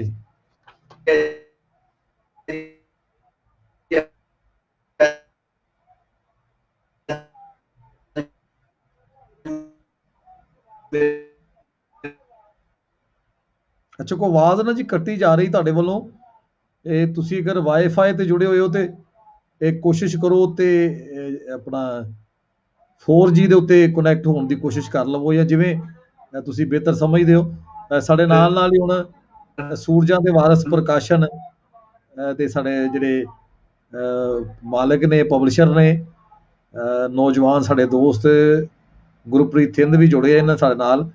ਉਹਨਾਂ ਦੇ ਅਸੀਂ ਧੰਨਵਾਦੀ ਹਾਂ ਕਿ ਉਹ ਸਾਡੇ ਹਰ ਪ੍ਰੋਗਰਾਮ ਨੂੰ ਆਪਣੇ ਪੇਜ ਤੇ ਥਾਂ ਦਿੰਦੇ ਨੇ, ਔਰ ਇਹ ਪ੍ਰੋਗਰਾਮ ਉਹਨਾਂ ਦੀ ਵਜ੍ਹਾ ਤੋਂ, ਉਹਨਾਂ ਦੀ ਮੁਹੱਬਤ ਨਾਲ ਚੜ੍ਹਦੇ ਪੰਜਾਬ 'ਚ ਵੀ ਵੇਖਿਆ ਜਾਂਦਾ ਹੈ। ਔਰ ਬਹੁਤ ਸਾਰੇ ਦੋਸਤ ਉਹਦੀ ਵਡਿਆਉਂਦੇ ਵੀ ਨੇ। ਪੰਜਾਬੀ ਕਿਤਾਬਾਂ ਬਹੁਤ ਸੋਹਣੀਆਂ ਛਾਪ ਰਹੇ ਨੇ ਗੁਰਮੁਖੀ 'ਚ, ਔਰ ਉਹਦਾ ਬਹੁਤ ਜ਼ਿਆਦਾ ਮਿਆਰ ਇਹਨਾਂ ਅੱਛਾ ਰੱਖਿਆ ਹੈ, ਔਰ ਨੌਜਵਾਨ ਨੇ, ਤੇ ਅਸੀਂ ਇਹਨਾਂ ਨੂੰ ਵੀ ਜੀ ਆਇਆਂ ਨੂੰ ਆਖਦੇ ਹਾਂ। ਸ਼ਹਿਜ਼ਾਦ ਜੋਈਆਰੀ ਸਾਡੇ ਨਾਲ ਜੁੜੇ ਨੇ। ਅਜਾਜ਼ ਦੱਸ ਰਹੇ ਨੇ ਕਿ ਉਹਨਾਂ ਦਾ ਪੈਕੇਜ ਜਿਹੜਾ ਸ਼ਾਇਦ ਠੀਕ ਨਹੀਂ ਲੱਗਾ, ਤੇ ਉਹ ਸਰ ਕਿਸੇ ਦੇ ਹੋ ਜਾਂਦਾ ਪ੍ਰੋਬਲਮ ਵੀ, ਲੇਕਿਨ ਸਮਝਦੇ ਕਿ ਅਗਰ ਆਨਲਾਈਨ ਸਭ ਕੋਈ ਫਾਇਦੇ ਨੇ ਤੇ ਮਾੜਾ ਚੰਗਾ ਕੋਈ ਆ ਜਾਵੇ ਥੋੜਾ ਬਹੁਤਾ ਟੋਟਾ ਇੰਜ ਦਾ ਵੀ, ਤੇ ਕੋਈ ਗੱਲ ਨਹੀਂ। ਜੀ ਜੀ ਜਾਦ ਭਾਈ ਜੀ, ਮੈਂ ਦੱਸ ਰਿਹਾ ਸਾਂ ਕਿ ਪਹਿਲੇ ਤੇ ਦਰਸ਼ਕਾਂ ਤੋਂ ਬਹੁਤ ਸਾਰੀ ਮਾਜ਼ਰਤ ਕਿ ਬਾਰ-ਬਾਰ ਸਾਨੂੰ ਕੋਈ ਜਿਹੜਾ ਨਾ ਇੰਟਰਨੈਟ ਜਿਹੜਾ ਉਹ ਧੋਖਾ ਦੇ ਰਿਹਾ, ਤੇ ਇਸ ਕਰਕੇ ਲਾਈਵ ਪ੍ਰੋਗਰਾਮਸ ਵਿੱਚ ਇਦਾਂ ਹੋ ਵੀ ਜਾਂਦਾ ਹੈ। ਸ਼ਹਿਜ਼ਾਦ ਭਈਆ ਵੀਰ ਕਹਿੰਦੇ ਨੇ ਕਿ ਇੰਟਰਨੈਟ ਪੈਕੇਜ ਠੀਕ ਨਹੀਂ ਲਗਵਾਇਆ ਹੋਇਆ ਆਜ਼ਾਦ ਨੇ। ਨਹੀਂ, ਐਸੀ ਕੋਈ ਗੱਲ ਨਹੀਂ। ਤੇ ਹੋਇਆ ਇੰਜ ਕਿ ਮੈਂ ਚੁੱਕੇ ਕਹਾਣੀ ਵਿੱਚ ਸਪੈਸ਼ਲੀ ਜਿਹੜਾ ਹੈ ਉਹ ਪਾਕਿਸਤਾਨੀ ਇੱਕ ਰਾਈਟਰ ਸਨ, ਰੇਡੀਓ ਡਰਾਮੇ ਵੀ ਲਿਖਦੇ ਰਹੇ, ਨਮਾਜ਼। ਹਾਂਜੀ ਜੀ, ਬਹੁਤ ਸੋਹਣੀ ਤੇ ਕਹਾਣੀ। ਮੈਂ ਉਹਨਾਂ ਤੋਂ ਬਹੁਤ ਮੁਤਾਸਰ ਸਾਂ, ਤੇ ਮੈਂ ਫਿਰ ਕੀ ਕੀਤਾ ਕਿ ਸਾਰੇ ਸਾਬਕੇ ਲਾ ਕੇ ਤੇ ਮੈਂ ਫਿਰ ਉਹ ਇਜਾਜ਼ ਦੇ ਨਾਮ ਤੋਂ ਲਿਖਣ ਲੱਗ ਪਿਆ। ਕਿਉਂਕਿ ਇਸ ਤੋਂ ਪਹਿਲਾਂ ਵੀ ਇੱਕ ਪੰਜਾਬੀ ਦੇ ਵਿੱਚ ਜਿੰਦਰ ਇੰਡੀਆ ਤੋਂ ਕਹਾਣੀਆਂ ਲਿਖਦੇ ਨੇ, ਉਹ ਸਿਰਫ ਪੂਰਾ ਨਾਮ ਹੈ ਉਹਨਾਂ ਦਾ ਹਰਜਿੰਦਰ ਪਾਲ ਲੱਦੜ, ਤੇ ਉਹ ਸਿਰਫ ਜਿੰਦਰ ਦੇ ਨਾਮ ਤੇ ਲਿਖਦੇ ਨੇ। ਇਸੇ ਤਰ੍ਹਾਂ ਸੰਪੂਰਨ ਸਿੰਘ ਗੁਲਜ਼ਾਰ ਜੀ ਨੇ, ਗੁਲਜ਼ਾਰ ਦੇ ਨਾਮ ਤੋਂ ਲਿਖਦੇ ਨੇ। ਤੇ ਉਹ ਮੈਂ ਫਿਰ ਉਹ ਜਿਹੜਾ ਨਾ ਸਿਰਫ ਇਜਾਜ਼ ਨੂੰ ਹੀ ਕਰ ਲਿਆ, ਤੇ ਇਸ ਦੇ ਨਾਲ ਹੀ ਫਿਰ ਮੇਰੀਆਂ ਸਾਰੀਆਂ ਬਾਕੀ ਜਿਹੜੀਆਂ ਰਚਨਾਵਾਂ ਨੇ ਉਹ ਸਾਹਮਣੇ ਆਈਆਂ। ਅੱਛਾ ਜਦ ਵੀ ਤੁਸੀਂ ਜ਼ਿਆਦਾ ਗਜ਼ਲ ਲਿਖੀ ਤੁਸੀਂ ਜ਼ਿਆਦਾ ਜਾਂ ਨਜ਼ਮ? ਤੁਸੀਂ ਮੈਂ ਜ਼ਿਆਦਾਤਰ ਸ਼ਾਇਰੀ ਵਿੱਚ ਜਿਹੜਾ ਉਹ ਨਜ਼ਮ ਦੀ ਤਕਰੀਬਨ ਕੋਈ ਹਰ ਜਿਹੜੀ ਫਾਰਮ ਹੈ ਉਸ ਨੂੰ ਲਿਖਿਆ। ਨਜ਼ਮ ਵਿੱਚ ਗੀਤ ਵੀ ਨੇ, ਨਜ਼ਮ ਵਿੱਚ ਕਾਫੀਆਂ ਨੇ। ਕਾਫੀਆਂ ਦੀ ਇੱਕ ਮੇਰੀ ਕਿਤਾਬ 2015 ਦੀ ਜਿਹੜੀ ਹੈ ਉਹ ਪਈ ਹੋਈ ਹੈ, ਉਹ ਅਜੇ ਕੋਈ ਪਬਲਿਸ਼ਰ ਜਿਹੜਾ ਉਹ ਹੱਥ ਨਹੀਂ ਪਾ ਰਿਹਾ ਸ਼ਾਇਦ। ਤੇ ਕਿਤਾਬ ਦਾ ਪਰਚਾ ਵੀ ਗੁਲਾਮ ਹਸਨ ਸਾਜਿਦ ਹੋਰਾਂ ਦਾ ਲਿਖਿਆ ਹੋਇਆ, ਬਲਕਿ ਉਹਨਾਂ ਨੇ ਉਹ ਕਾਫੀਆਂ ਪੜ੍ਹ ਕੇ ਕਿਹਾ ਸੀ ਕਿ ਇਜਾਜ਼ ਇੰਝ ਲੱਗਦਾ ਕਿ ਜਿਵੇਂ ਕਾਫੀਆਂ ਮੈਂ ਲਿਖੀਆਂ ਨੇ ਤੇ ਤੇਰੇ ਹੱਥੇ ਚੜ ਗਈਆਂ ਨੇ ਕਿਧਰੇ। ਵਾਹ ਵਾਹ, ਅੱਛਾ ਉਹ ਅੱਲਾ ਵਰਸੂ ਮੀ है ना? जी जी, अल्लाह वरसो मी, बिल्कुल। ਉਹ ਚੁੱਕੇ ਨਾਮ ਵੀ ਸ਼ਾਇਦ ਰਿਫਤ ਬਾਦ ਸਾਹਿਬ ਨੇ ਰੱਖਿਆ ਸੀ, ਸਾਡੇ ਉਸਤਾਦ ਜਾਂ ਉਹਨਾਂ ਤੋਂ। ਉਹ ਤੇ ਬੜੀ ਤਾਂ ਸਾਨੂੰ ਤਾਂਘ ਹੈ ਜੀ ਕਾਫੀਆਂ ਦੀ। ਇਨਸ਼ਾਅੱਲਾ ਉਹ ਵੀ ਛਾਪਣੇ ਹੈ ਜੀ ਕਿਤੇ ਇਸ ਪ੍ਰੋਗਰਾਮ ਦੇ ਸਾਥ ਨਾਲ ਰਲ ਕੇ ਕੋਈ ਦੋਸਤ। ਤੇ ਸਰ ਕੋਈ ਕਾਫੀ ਆਪਣੀ ਜਾਂ ਗਜ਼ਲ ਕੋਈ ਸਾਂਝੀ ਕਰੋ ਸੁਣਨ ਵਾਲਿਆਂ ਨਾਲ। ਜੀ ਜੀ ਜ਼ਰੂਰ, ਮੈਂ ਇੱਕ ਕਾਫੀ ਤੁਹਾਨੂੰ ਸੁਣਾਣਾ ਕਿ ਸੁਣ ਢੋਲੀ ਦੀ ਢੁੰਕਾਰ ਝੁਮਰੀ ਝੁਮ ਟੁਰੇ। ਵਾਹ ਵਾਹ, ਸੁਣ ਢੋਲੀ ਦੀ ਢੁੰਕਾਰ ਝੁਮਰੀ ਝੁਮ ਟੁਰੇ। ਵਾਹ, ਝੁਮ ਟੁਰੇ ਬਾਵਾਂ ਫੁੱਲ ਬਣਾਈ ਕੇ ਝਸ ਧਰਤੀ ਦੇ ਗਾਵਣ ਮਿੱਤਰਾਂ ਲਾਈ ਬਹਾਰ ਝੁਮਰੀ ਝੁਮ ਟੁਰੇ। ਵਾਹ। ਔਰ ਧੁੱਪਾਂ ਸੁਫਨੇ ਬੀਜੇ ਫਸਲਾਂ ਲਾਲੀ ਚੁੰਮੀ ਖਿੜ ਖਿੜ ਹੱਸੀ ਬਾਰ ਝੁਮਰੀ ਝੁਮ ਟੁਰੇ। ਸੁਣ ਢੋਲੀ ਦੀ ਢੁੰਕਾਰ ਝੁਮਰੀ ਝੁਮ ਟੁਰੇ। और खेतर खेतर निसरी सोने रंगी सरयों, खेतर खेतर निसरी सोने रंगी सरयों, नच्चे कुल संसार झुमरी झुम टुरे, सुन ढोली दी ढुंकार झुमरी झुम टुरे। ਵਾਹ ਵਾਹ ਵਾਹ। ਗੁਰੂ ਗੁਲਾਮ ਸਿੰਘ काफी ਸਾਹਿਬ ਉਸਤਾਦ ਸ਼ਾਇਰ ਨੇ, ਉਹਨਾਂ ਦਾ ਇਹ ਕਹਿਣਾ ਕਿ ਕਾਫੀਆਂ ਮੈਂ ਲਿਖੀਆਂ ਨੇ ਜੀ, ਉਹਨਾਂ ਦਾ ਮੁਕਾਮ ਹੈ ਬੜਾ, ਔਰ ਮੈਂ ਸਮਝਣਾ ਇਹ ਬੜੀ ਅੱਛਾ। ਆਜ਼ਾਦ ਜਿਵੇਂ ਤੁਹਾਨੂੰ ਬਹੁਤ ਜ਼ਿਆਦਾ ਮੁਹੱਬਤਾਂ ਵੀ ਮਿਲੀਆਂ ਔਰ ਬੜੀ ਸਾਰੀ ਜੈਲਸੀ ਵੀ ਤੁਸੀਂ ਫੇਸ ਕੀਤੀ ਜਿਵੇਂ ਅੱਛਾ, ਮੈਨੂੰ ਲੱਗਦਾ ਇਹ 'ਚ ਤੁਹਾਡਾ ਸ਼ਾਇਦ ਉਮਰ ਤੋਂ ਛੋਟਾ ਹੋਣਾ ਜਾਂ ਪੁਖਤਾ ਲਿਖਾਰੀ ਹੋਣਾ, ਤੁਸੀਂ ਕੀ ਮਹਿਸੂਸ ਕਰਦੇ ਹੋ, ਕੀ ਵਜ੍ਹਾ ਹੈ? ਕਿਸੇ ਨੂੰ ਖੁਦਾ ਵਾਸਤੇ ਜਿਵੇਂ ਹੁੰਦਾ ਨਾ, ਕਿਸੇ ਨੂੰ ਕੋਈ ਇਤਰਾਜ਼ ਹੁੰਦਾ ਹੈ, ਇਹ ਮੈਂ ਮਹਿਸੂਸ ਕੀਤਾ ਹੈ, ਤੇ ਮੈਂ ਕਿਹਾ ਜੋ ਕੋਈ ਸੁਣਨ ਵਾਲੇ ਵੀ ਵੇਖਣ ਕਿ ਇੱਕ ਬੰਦਾ ਕਿਉਂ ਇੰਨਾ ਡਿਸਕਸ ਹੁੰਦਾ ਹੈ, ਤੁਸੀਂ ਕੀ ਸਮਝਦੇ ਹੋ ਦੀ ਵਜ੍ਹਾ? ਤੁਸੀਂ ਮਲਿਕ ਸਾਹਿਬ, ਤੁਸੀਂ ਜੋ ਕਿ ਮੇਰੇ ਬਹੁਤ ਪੁਰਾਣੇ ਦੋਸਤ ਹੋ, ਤੁਸੀਂ ਇਹ ਨਾ ਦੁੱਖ ਦੀ ਰਗ ਉੱਤੇ ਹੱਥ ਰੱਖ ਦਿੱਤਾ ਹੈ, ਤੇ ਮੈਂ ਨਹੀਂ ਚਾਹੁੰਦਾ ਕਿ ਮੇਰੇ ਕੋਈ ਦੋਸਤ ਜਿਹੜੇ ਨੇ ਉਹ ਮੇਰੇ ਨਾਲ ਨਾਰਾਜ਼ ਹੋ ਜਾਣ।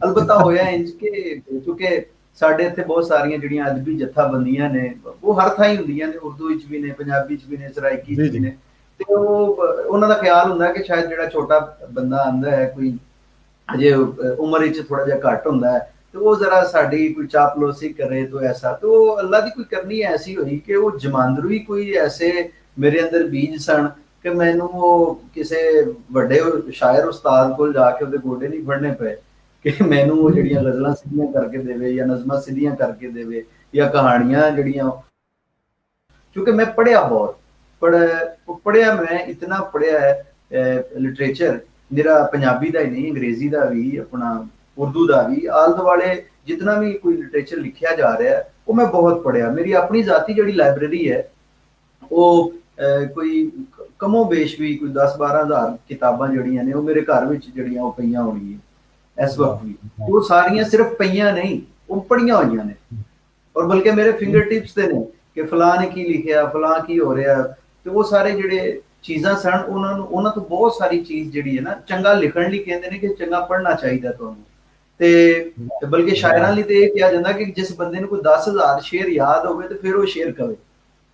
हाँ, ये क्या खूबसूरत गल कीती जी, वाह वाह। फिर वो गल विच तासर भी हुंदा तुहाडे, ते वो इस करके इतना सारा मुतालिया मेरे पिछे सी, इतना सारी वोकैबुलरी मेरे कोल सी, ते वो फिर बतौर राइटर मैनू किसी पासे जिहड़ा ना वो ना झुकण दी, इन्ना किसी पासे जाके किसी कोलों कोई सलाह लैण दी लोड़ पई, क्योंकि वो सारी सलाह मैनू दित्ती काफका ने, वो सारी मंटो ने दित्ती, वो सारी मिलान कंडेरा ने सलाह दित्ती, वो सारे जिहड़े लोग जिहड़े जिन्हां नूं मैं पढ़दा सां शायरी विच, जिवें शिव बटालवी है, पाश है, मोहन सिंह है, अमृता प्रीतम है, वो ही मेरे गुरु बने, वो ही मेरे उस्ताद बने। अगर काफी चाहवां ते काफी भी क्लासिक शायर ने, बुल्ले शाह मेरे उस्ताद बने ने, मेरे नाल गल्लां करदा रहे शाह हुसैन, मेरे नाल गल्लां करदा रहे ख्वाजा गुलाम फरीद, सचल सरमस, ते ਉਹ ਹੀ ਸਭ ਤੋਂ ਵੱਡੇ ਮਹਾ ਉਸਤਾਦ ਨੇ ਜਿਨ੍ਹਾਂ ਨੇ ਮੈਨੂੰ ਲਿਖਣ ਦਾ ਢੰਗ ਦੱਸਿਆ ਤੇ ਇਸ ਪਾਸੇ ਖਿੱਚ ਕੇ ਲੈ ਕੇ ਆਏ। ਵਾਹ ਵਾਹ, ਬੜੀ ਸੋਹਣੀ ਗੱਲ ਜਦ ਵੀ ਕੀਤੀ ਤੁਸੀਂ ਕਿ ਇਹ ਨਵੀਂ ਨਸਲ ਨੂੰ ਵੀ ਪੀੜ੍ਹੀ ਨੂੰ ਵੀ ਚਾਹੀਦਾ ਹੈ ਕਿ ਪੜ੍ਹਿਓ ਬਗੈਰ ਬੰਦਾ ਚੰਗਾ ਸ਼ੇਰ ਨਹੀਂ ਕਹਿ ਸਕਦਾ। ਜਿਹੜੇ ਲੋਕ ਇਹ ਕਹਿੰਦੇ ਨੇ ਕਿ ਸ਼ਾਇਦ ਇਹ ਅਤਾ ਹੁੰਦੀ ਔਰ ਇਹਦੇ ਲਈ ਪੜ੍ਹਨਾ ਜ਼ਰੂਰੀ ਨਹੀਂ, ਮੈਂ ਵੀ ਉਹਨਾਂ ਨਾਲ ਸਹਿਮਤ ਨਹੀਂ ਹੁੰਦਾ, ਤੇ ਤੁਹਾਡੀ ਗੱਲ ਅੱਜ ਸੁਣ ਕੇ ਮੈਨੂੰ ਮਜ਼ੀਦ ਹੌਸਲਾ ਆਇਆ ਕਿ ਚੰਗਾ ਪੜ੍ਹਿਓ ਬਗੈਰ ਬੰਦਾ ਚੰਗਾ ਲਿਖ ਨਹੀਂ ਸਕਦਾ। ਇਹ ਨੂਰ ਹੁਸੈਨ ਦਾ ਸਾਡੇ ਬਜ਼ੁਰਗ ਦੋਸਤ ਸ਼ਾਇਰ ਨੇ ਲਾਹੌਰ ਜੌਹਰ ਟਾਊਨ, ਉਹ ਚੁਮਰੀ ਚੁੰਮ ਟੁਰੇ ਉਹਨਾਂ ਲਿਖਿਆ ਔਰ ਬੜਾ ਪਸੰਦ ਕਰ ਰਹੇ ਨੇ, ਬੜਾ ਤੁਹਾਨੂੰ ਸਲਾਮ ਕਹਿ ਰਹੇ ਨੇ। ਤੇ ਮੈਂ ਦੋਸਤ ਨਾਲ ਜੁੜੇ ਹੋਏ ਨੇ ਉਧਰੋਂ, ਮੈਂ ਤੁਹਾਡੇ ਜਦੋਂ ਕਨੈਕਸ਼ਨ ਵਿੱਚ ਆਇਆ ਥੋੜਾ ਤਾਤਲ ਜਾਂ ਅਸੀਂ ਉਹ ਡਿਸਕਨੈਕਟ ਹੋਇਆ, ਤੇ ਸਾਡੇ ਨਾਲ ਜੁੜੇ ਨੇ ਸੂਰਜਾਂ ਦੇ ਵਾਰਿਸ ਪ੍ਰਕਾਸ਼ਨ ਦੇ ਮਾਲਕ ਗੁਰਪ੍ਰੀਤ ਥਿੰਦਰੀ, ਉਹ ਵੀ ਬਹੁਤ ਤੁਹਾਨੂੰ ਸਲਾਮ ਕਹਿ ਰਹੇ ਨੇ ਔਰ ਬੜਾ ਵਡਿਆ ਰਹੇ ਨੇ। ਬਹੁਤ ਬਹੁਤ ਧੰਨਵਾਦ। ਉਹਨਾਂ ਦੀ ਮੁਹੱਬਤ ਦੀ ਵਜ੍ਹਾ ਤੋਂ ਸਾਡਾ ਪ੍ਰੋਗਰਾਮ ਪੂਰੇ ਚੜ੍ਹਦੇ ਪੰਜਾਬ 'ਚ ਵੇਖਿਆ ਜਾਂਦਾ। ਤੇ ਅੱਛਾ ਇਜਾਜ਼ਤ ਭਾਈ ਅਸੀਂ ਚਾਹਾਂਗੇ ਕਿ ਤੁਹਾਡੀਆਂ ਬੋਲੀਆਂ ਵੀ ਮੈਂ ਦੇਖਿਆ ਨਵੀਂ ਨਸਲ ਨੂੰ ਖਾਸ ਤੌਰ ਤੇ ਬੜੀਆਂ ਪਸੰਦ ਨੇ, ਤੇ ਤੁਸੀਂ ਹਰ ਸਿਨਫ 'ਚ ਹੀ ਬੜਾ ਸੋਹਣਾ ਲਿਖਿਆ, ਤੇ ਕੁਝ ਬੋਲੀਆਂ ਵੀ ਸਾਂਝੀਆਂ ਕਰੋ ਸਾਡੇ ਸੁਣਨ ਵਾਲਿਆਂ ਨਾਲ। ਬਲਕਿ ਬੋਲੀਆਂ ਦੀ ਖੇਡ ਬੜੀ ਅਜੀਬ ਹੋਈ ਕਿ ਮੈਂ ਇਹਦੇ ਬਾਰੇ ਦੱਸਦਾ ਜਾਵਾਂ ਕਿ ਬਹੁਤ ਪਹਿਲੇ ਮੈਨੂੰ ਇੱਕ ਪਬਲਿਸ਼ਰ ਵੱਲੋਂ ਨਾ ਇੱਕ ਟਾਸਕ ਮਿਲਿਆ ਕਿ ਜਨਾਬ ਤੁਸੀਂ ਬੋਲੀਆਂ ਜਿਹੜੀਆਂ ਨੇ ਉਹ ਇਕੱਠੀਆਂ ਕਰੋ ਲੋਕਾਂ ਦੀਆਂ ਤੇ ਉਹ ਛਾਪੋ। ਤੇ ਇਸ ਤੋਂ ਪਹਿਲਾਂ ਮੈਂ ਉਹ ਕੋਈ ਮੇਰੀ ਆਪਣੀ ਜਿਹੜੀ ਰੀਝ ਸੀ ਉਹ ਇਹ ਸੀ ਕਿ ਮੇਰੀ ਕੋਈ 7100 ਬੋਲੀ ਹੋਵੇ, ਤੇ ਉਹ 7100 ਬੋਲੀ ਅਸੀਂ ਗੁਰਮੁਖੀ, ਸ਼ਾਹਮੁਖੀ ਔਰ ਅੰਗਰੇਜ਼ੀ ਚ ਟਰਾਂਸਲੇਟ ਕਰਕੇ ਛਾਪੀਏ। ਤੇ ਲੇਕਿਨ ਉਹ ਕੋਈ ਐਸਾ ਸਰਬੰਧ ਨਹੀਂ ਬਣਿਆ, ਫਿਰ ਉਹ ਪ੍ਰੋਜੈਕਟ ਵੀ ਕਿਸੇ ਹੋਰ ਨੂੰ ਮਿਲ ਗਿਆ, ਫਿਰ ਉਹ ਕਿਤਾਬ ਵੀ ਛਪ ਗਈ। ਤੇ ਬੋਲੀ ਨਾਲ ਇੱਕ ਖਾਸ ਤਰ੍ਹਾਂ ਦੀ ਲਗਨ ਜਿਹੜੀ ਹੈ ਉਹ ਮੇਰੀ ਸ਼ੁਰੂ ਤੋਂ ਹੀ ਰਹੀ। ਇਤਨੀ ਸ਼ਾਇਦ ਹੋਰ ਕਿਸੇ ਸਿੰਫ ਨਾਲ, ਅਦਬੀ ਸਿੰਫ ਨਾਲ ਨਹੀਂ, ਲੇਕਿਨ ਮੈਂ ਫਿਰ ਬੋਲੀਆਂ ਨੂੰ ਜਿਹੜਾ ਹੈ ਉਹ ਇੱਕ ਨਵੇਂ ਢੰਗ ਨਾਲ, ਇੱਕ ਨਜ਼ਮ ਦੇ ਅੰਗ ਨਾਲ ਜਿਹੜਾ ਹੈ ਉਹ ਪੇਸ਼ ਕੀਤਾ ਆਪਣੀ ਕਿਤਾਬ ਵਿੱਚ, ਖਾਸ ਤੌਰ ਤੇ ਬੇਬਰਕਤੇ ਦਿਨਾਂ ਦੀ ਕਥਾ ਜਿਹੜੀ ਕਿਤਾਬ ਹੈ ਉਹਦੇ ਵਿੱਚ ਜੀ ਕਿ ਉਹਦੇ ਵਿੱਚ ਮੈਂ ਮੁਖਤਲਿਫ ਉਨਵਾਨ ਦੇ ਕੇ ਉਹਨਾਂ ਨੂੰ ਬਤੌਰ ਨਜ਼ਮ ਦੇ ਵੀ ਪੇਸ਼ ਕਰ ਦਿੱਤਾ ਹੈ। ਵਾਹ ਵਾਹ। ਤੇ ਮੈਂ ਕੁਝ ਬੋਲੀਆਂ ਜੋ ਹੀ ਮੇਰੇ ਸਾਹਮਣੇ ਆਉਂਦੀਆਂ ਨੇ ਤੇ ਮੈਂ ਤੁਹਾਡੇ ਨਾਲ ਸਾਂਝੀਆਂ ਕਰਦਾ ਜੀ ਜ਼ਰੂਰ ਜੀ, ਬਿਸਮਿਲ੍ਲਾ। ਕਿ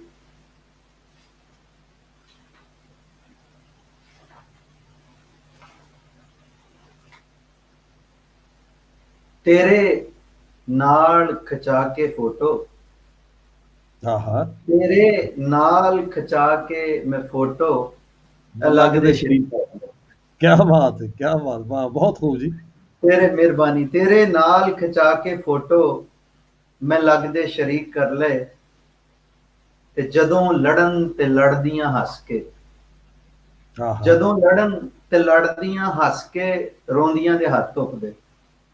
ਵਾਹ ਵਾਹ ਵਾਹ ਵਾਹ, ਰੋਂਦੀਆਂ ਦੇ ਹੱਥ ਧੁੱਪਦੇ।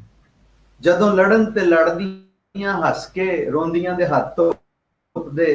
ਔਰ ਬੋਲੀ ਵੇਖਿਆ ਜੇ ਕਿ ਅੱਖਾਂ ਹੰਝੂਆਂ ਦੀ ਨਦੀ ਵਿੱਚ ਰੁੜੀਆਂ। ਹਾਂ ਹਾਂ, ਵਾਹ ਵਾਹ, ਅੱਖਾਂ ਹੰਝੂਆਂ ਦੀ ਨਦੀ ਵਿੱਚ ਰੁੜੀਆਂ। ਹੰਝੂਆਂ ਦੀ ਨਦੀ ਵਿੱਚ ਰੁੜੀਆਂ,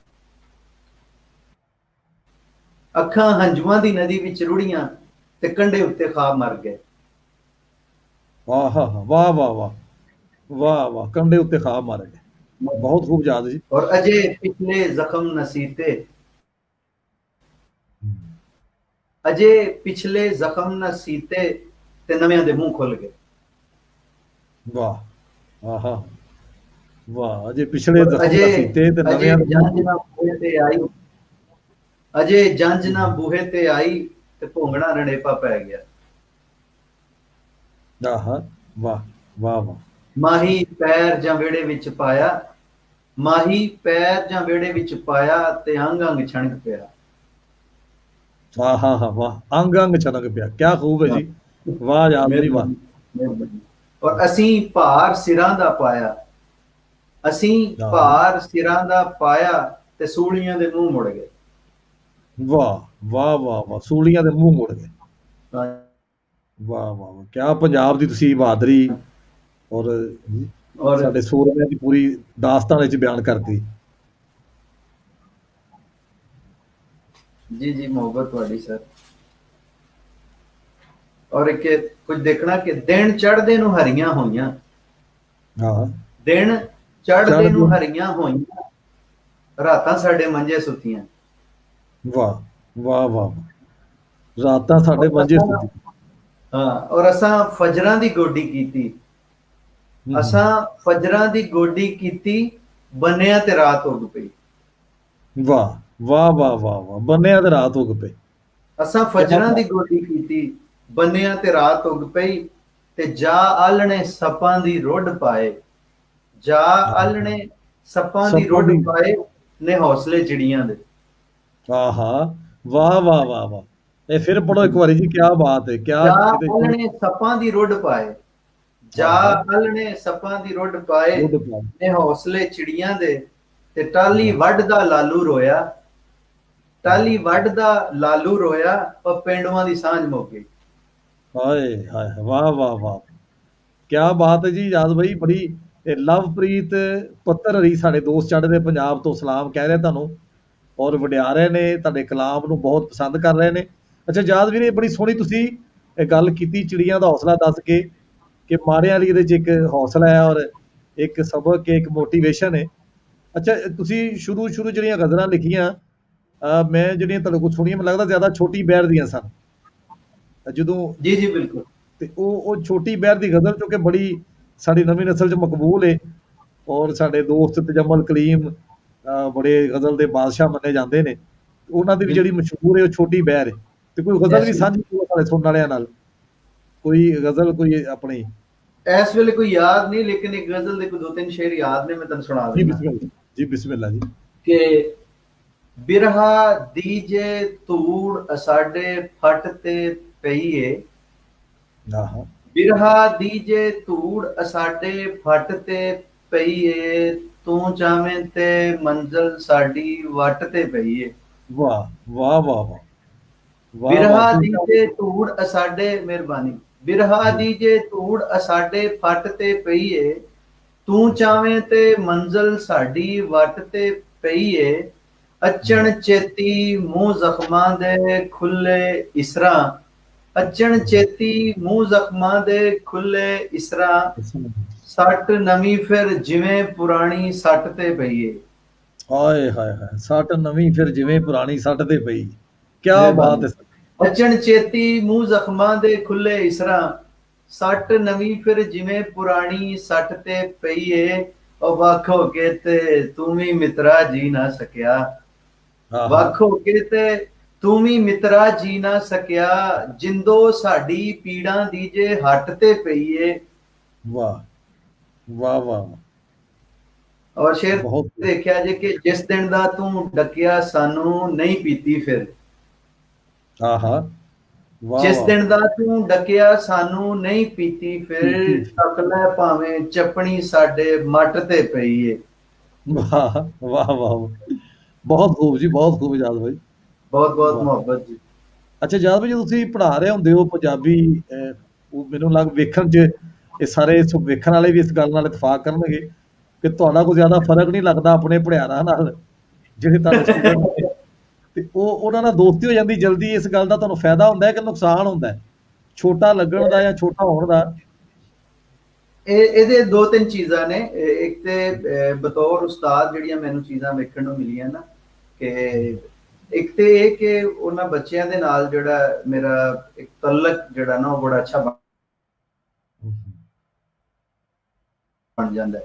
ਕਿ ਮੇਰਾ ਕਿਉਂਕਿ ਥੋੜਾ ਜਿਹਾ ਥੀਏਟਰ ਨਾਲ ਵੀ ਤਲਕ ਰਿਹਾ, ਫਿਰ ਸ਼ੁਰੂ ਸ਼ੁਰੂ 'ਚ ਮੈਂ ਰੇਡੀਓ ਵੀ ਕਰਦਾ ਰਿਹਾ, ਰੇਡੀਓ ਪਾਕਿਸਤਾਨ ਤੋਂ, ਫੈਸਲਾਬਾਦ ਤੋਂ ਪ੍ਰੋਗਰਾਮ ਵਗੈਰਾ। ਤੋਂ ਇੱਕ ਜਿਹੜਾ ਬੋਲਣ ਦਾ ਜਿਹੜਾ ਸਲੀਕਾ ਜਾਂ ਚੱਜ ਹੈ ਨਾ, ਉਹ ਫਿਰ ਬੱਚਿਆਂ ਦੇ ਨਾਲ ਥੋੜਾ ਜਿਹਾ ਮੈਂ ਘੁਲ ਮਿਲ ਜਾਣਾ, ਮੇਰੇ ਵਿੱਚ ਉਹ ਸ਼ੋਸ਼ਾ ਜਾਂ ਉਹ ਥੋੜੀ ਜਿਹੀ ਨਹੀਂ ਹੈ ਜਿਵੇਂ ਕਿ ਉਹ ਉਸਤਾਦ ਔਰ ਸ਼ਾਗਿਰਦ ਦੇ ਦਰਮਿਆਨ ਹੋਣੀ ਚਾਹੀਦੀ ਹੈ। ਤੇ ਮੈਂ ਉਹ ਜਿਹੜੀਆਂ ਚੀਜ਼ਾਂ ਮੈਂ ਆਪਣੀ ਜ਼ਿੰਦਗੀ 'ਚ ਫੀਲ ਕੀਤੀਆਂ ਕਿ ਅਸੀਂ ਉਸਤਾਦਾਂ ਕੋਲੋਂ ਡਰਦੇ ਹੋਏ ਉਹਨਾਂ ਕੋਲੋਂ ਕੋਈ ਗੱਲ ਨਹੀਂ ਸੀ ਪੁੱਛ ਸਕਦੇ ਹੁੰਦੇ, ਅਸੀਂ ਉਹਨਾਂ ਦੇ ਦਬਕਿਆਂ ਤੋਂ ਡਰਦੇ ਹੋਏ ਉਹਨਾਂ ਨਾਲ ਕੋਈ ਗੱਲ ਨਹੀਂ ਸੀ ਕਰ ਸਕਦੇ ਹੁੰਦੇ, ਤੇ ਮੈਂ ਉਹ ਆਪਣੇ ਤਾਲਬ ਇਲਮਾਂ ਦੇ ਵਿਚਾਲੇ ਜਿਹੜਾ ਹੈ ਉਹ ਇੰਜ ਦਾ ਕੋਈ ਪਰਦਾ ਜਿਹੜਾ ਨਾ ਉਹ ਨਹੀਂ ਲਿਆਂਦਾ। ਤੇ ਫਿਰ ਉਹਦਾ ਮੈਨੂੰ ਬਹੁਤ ਸਾਰਾ ਫਾਇਦਾ ਹੁੰਦਾ ਕਿ ਉਹ ਬੱਚਿਆਂ ਦੇ ਲੈਵਲ ਤੇ ਜਾ ਕੇ ਜਦੋਂ ਮੈਂ ਪੜ੍ਹਾਉਣਾ ਹੈ, ਤੇ ਫਿਰ ਉਹ ਮੇਰਾ ਨਹੀਂ ਖਿਆਲ ਕਿ ਉਹ ਘਰ ਜਾ ਕੇ ਕਿਤਾਬ ਖੋਲਦੇ ਨੇ ਜਾਂ ਕਿਤਾਬ ਵੇਖਦੇ ਨੇ, ਉਹ ਫਿਰ ਉਹਨਾਂ ਨੂੰ ਉੱਥੇ ਦਾ ਉੱਥੇ ਹੀ ਯਾਦ ਹੋ ਜਾਂਦਾ। ਮੈਂ ਉਹ ਐਸੀ ਪ੍ਰੈਕਟਿਸ ਹੈ ਉਹ ਲੈਕਚਰ ਦੌਰਾਨ ਮੈਂ ਕਰਦਾ ਕਿ ਉੱਥੇ ਹੀ ਬੱਚਿਆਂ ਨੂੰ ਜਿਹੜਾ ਹੈ ਉਹ ਚੇਤੇ ਵੀ ਹੋ ਜਾਂਦਾ, ਯਾਦ ਵੀ ਹੋ ਜਾਂਦਾ।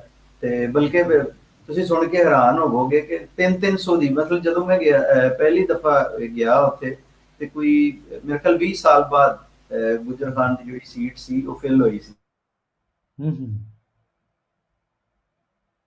300 ਸਟੂਡੈਂਟ ਜਿਹੜੇ ਉਹ ਫਸਟ ਈਅਰ ਦੇ ਹੀ ਸਨ ਜਿਨ੍ਹਾਂ ਨੇ ਪੰਜਾਬੀ ਰੱਖੀ ਹੋਈ ਸੀ। ਹਾਲਾਂਕਿ ਥੋੜਾ ਜਿਹਾ ਸਾਡਾ ਲਹਿਜੇ ਦਾ ਵੀ ਫਰਕ ਸੀ ਕਿ ਉਹ ਪੋਠੋਹਾਰ ਦੇ ਲੋਕ ਸਨ ਤੇ ਮੈਂ ਮਾਝੇ ਦਾ ਰਹਿਣ ਵਾਲਾ, ਤੇ ਲੇਕਿਨ ਇਹ ਕਿ ਉਹ ਜਿਹੜਾ ਇੱਕ ਉਸਤਾਦ ਔਰ ਸ਼ਾਗਿਰਦ ਦਾ ਜਿਹੜਾ ਤਲਕ ਹੈ ਉਸ ਨੂੰ ਜਿਹੜੀ ਯਾਨੀ ਕਿ ਜਿਸ ਲੈਵਲ ਤੇ ਮੈਂ ਦੇਖਿਆ, ਉਹ ਮੇਰਾ ਤੇ ਬੜਾ ਅੱਛਾ ਐਕਸਪੀਰੀਅੰਸ ਰਿਹਾ ਕਿ ਮੈਂ ਬੱਚਿਆਂ ਦੇ ਲੈਵਲ ਤੇ ਜਾ ਕੇ ਪੜ੍ਹਾਉਣਾ, ਉਹਨਾਂ ਦੀਆਂ ਚੀਜ਼ਾਂ ਨੂੰ ਵੀ ਸਮਝਦਾ, ਉਹਨਾਂ ਦੇ ਜ਼ਿਹਨ ਨੂੰ ਵੀ ਸਮਝਦਾ, ਸੋਚਾਂ ਨੂੰ ਵੀ ਸਮਝਦਾ, ਤੇ ਫਿਰ ਉਹ ਮੈਨੂੰ ਕੋਈ ਪਰੇਸ਼ਾਨੀ ਨਹੀਂ ਹੁੰਦੀ ਉਹਨਾਂ ਨਾਲ ਗੱਲਬਾਤ ਕਰਨ ਵਿੱਚ, ਪੜ੍ਹਾਉਣ ਵਿੱਚ।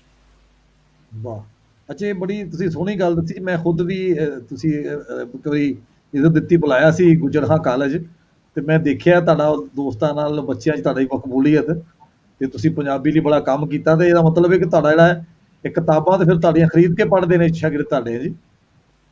ਹਾਂ ਹਾਂ ਬਿਲਕੁਲ। ਉਹ ਸ਼ਾਇਦ ਮੈਂ ਤੁਹਾਨੂੰ ਦੱਸਦਾ ਜਾਵਾਂ ਕਿ ਸ਼ਾਇਦ ਮੈਂ ਪੰਜਾਬੀ ਦਾ ਪਹਿਲਾ ਲਿਖਾਰੀ ਹਾਂ, ਕਿ ਪਹਿਲੀ ਕਿਤਾਬ ਤੇ ਚਲੋ ਪੈਸੇ ਪੂਸੇ ਲਾ ਕੇ ਛਾਪ ਲਈ, ਲੇਕਿਨ ਹੁਣ ਤੱਕ ਮੇਰੀਆਂ ਕਿਤਾਬਾਂ ਤਕਰੀਬਨ ਸਾਰੀਆਂ ਜਿਹੜੀਆਂ ਨੇ ਉਹ ਮੁਖਤਲਿਫ ਅਦਾਰਿਆਂ ਨੇ ਛਾਪੀਆਂ। ਇਹੀ ਵਜ੍ਹਾ ਹੈ ਕਿ ਉਹ ਉਸ ਤਰ੍ਹਾਂ ਯਾਨੀ ਕਿ ਲੋਕਾਂ ਤੱਕ ਮੁਯੱਸਰ ਨਹੀਂ ਹੋਈਆਂ। ਮਤਲਬ ਪਾਕਿਸਤਾਨ ਪੰਜਾਬੀ ਅਦਬੀ ਬੋਰਡ ਨੇ ਕਿਤਾਬ ਛਾਪੀ ਗੋਰਾ ਨਾਲ ਉਲਾਮੇ, ਤੇ ਉਹ ਮੇਰੇ ਖਿਆਲ 1 ਮਹੀਨੇ ਦੇ ਵਿੱਚ ਹੀ ਜਿਹੜੀ ਉਹ ਨਿਕਲ ਗਈ ਸਾਰੀ।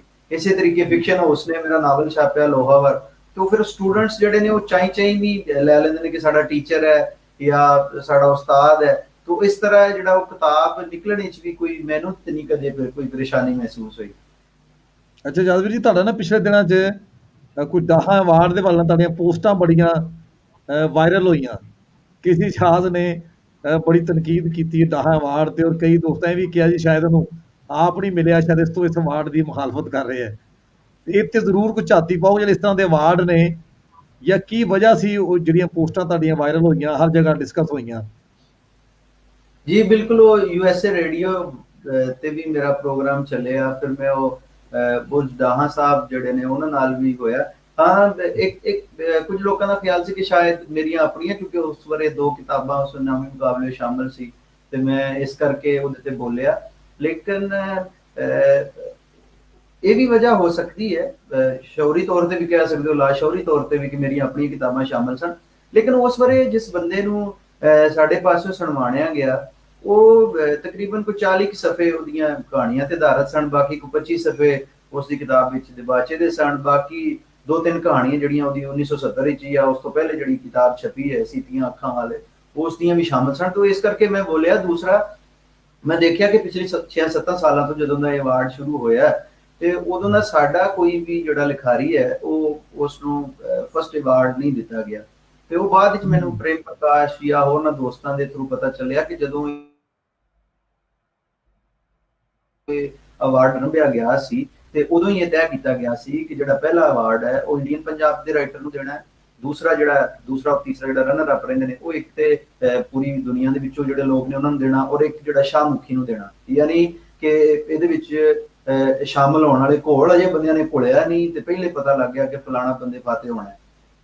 ਯਾਨੀ ਇਹ ਜਿਵੇਂ ਸਾਡੇ ਇੱਥੇ ਪੰਜਾਬ ਵਿੱਚ ਹੁਣ ਕਬੱਡੀ ਬਾਰੇ ਮਸ਼ਹੂਰ ਹੈ ਕਿ ਜੇ ਇੰਡੀਆ 'ਚ ਵਰਲਡ ਕੱਪ ਹੋਏਗਾ ਤੇ ਕਬੱਡੀ ਇੰਡੀਆ ਵਾਲੇ ਜਿੱਤਣਗੇ, ਤੇ ਜੇ ਪਾਕਿਸਤਾਨ ਵਿੱਚ ਵਰਲਡ ਕੱਪ ਹੋਏਗਾ ਤੇ ਪਾਕਿਸਤਾਨੀ ਕਬੱਡੀ ਜਿੱਤ ਲਵੇਗੀ।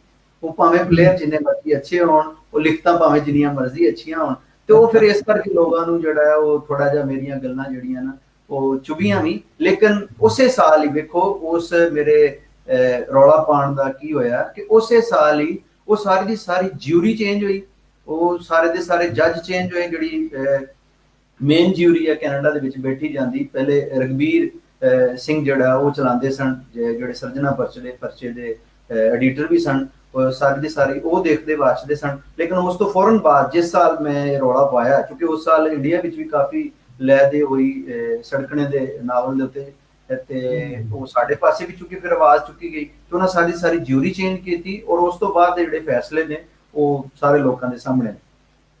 ਬਿਲਕੁਲ ਠੀਕ ਹੈ ਜੀ, ਆਵਾਜ਼ ਨਾ ਇਨਸਾਫੀ ਤੇ ਚੁੱਕਣੀ ਚਾਹੀਦੀ ਹੈ।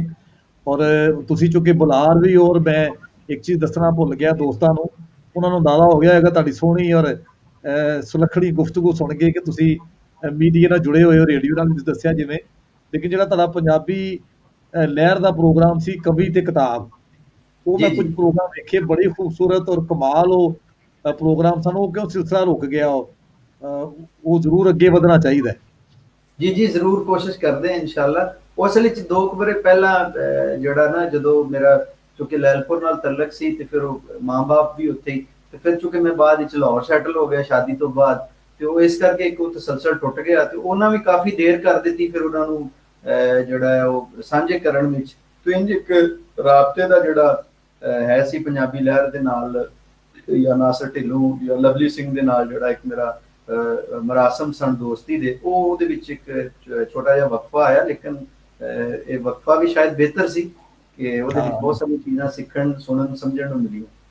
ਨਹੀਂ, ਜਿਹੜੀ ਤੁਸੀਂ ਹੁਣ ਕੰਮ ਕੀਤਾ ਹੈ ਮਾਸ਼ਾਅੱਲਾ ਅਫਜ਼ਲ ਹਸਨ ਰੰਧਾਵਾ ਦੇ ਨਾਵਲਕਾਰੀ ਤੇ, ਬਲਕਿ ਮੈਂ ਤੁਹਾਨੂੰ ਦਰਖਾਸਤ ਵੀ ਕਰਨੀ ਸੀ ਕਿ ਉਹ ਸਰਮਦ ਸਾਹਿਬ, ਆਪਣੇ ਮਹਿਬੂਬ ਸਰਮਦ ਔਰ ਤੁਸੀਂ ਔਰ ਮੈਂ ਮਿਲ ਕੇ ਚਾਹੁੰਦੇ ਹਾਂ ਕਿ 3 ਦਿਨ ਦਾ ਇੱਕ ਅਸੀਂ ਮੇਲਾ ਕਰੀਏ ਅਫਜ਼ਲ ਹਸਨ ਰੰਧਾਵਾ ਦੇ ਹਵਾਲੇ ਨਾਲ। 3 ਦਿਨ ਪ੍ਰੋਗਰਾਮਾਂ ਦਾ ਇੱਕ ਪੂਰਾ ਚੇਨ ਹੋਵੇ।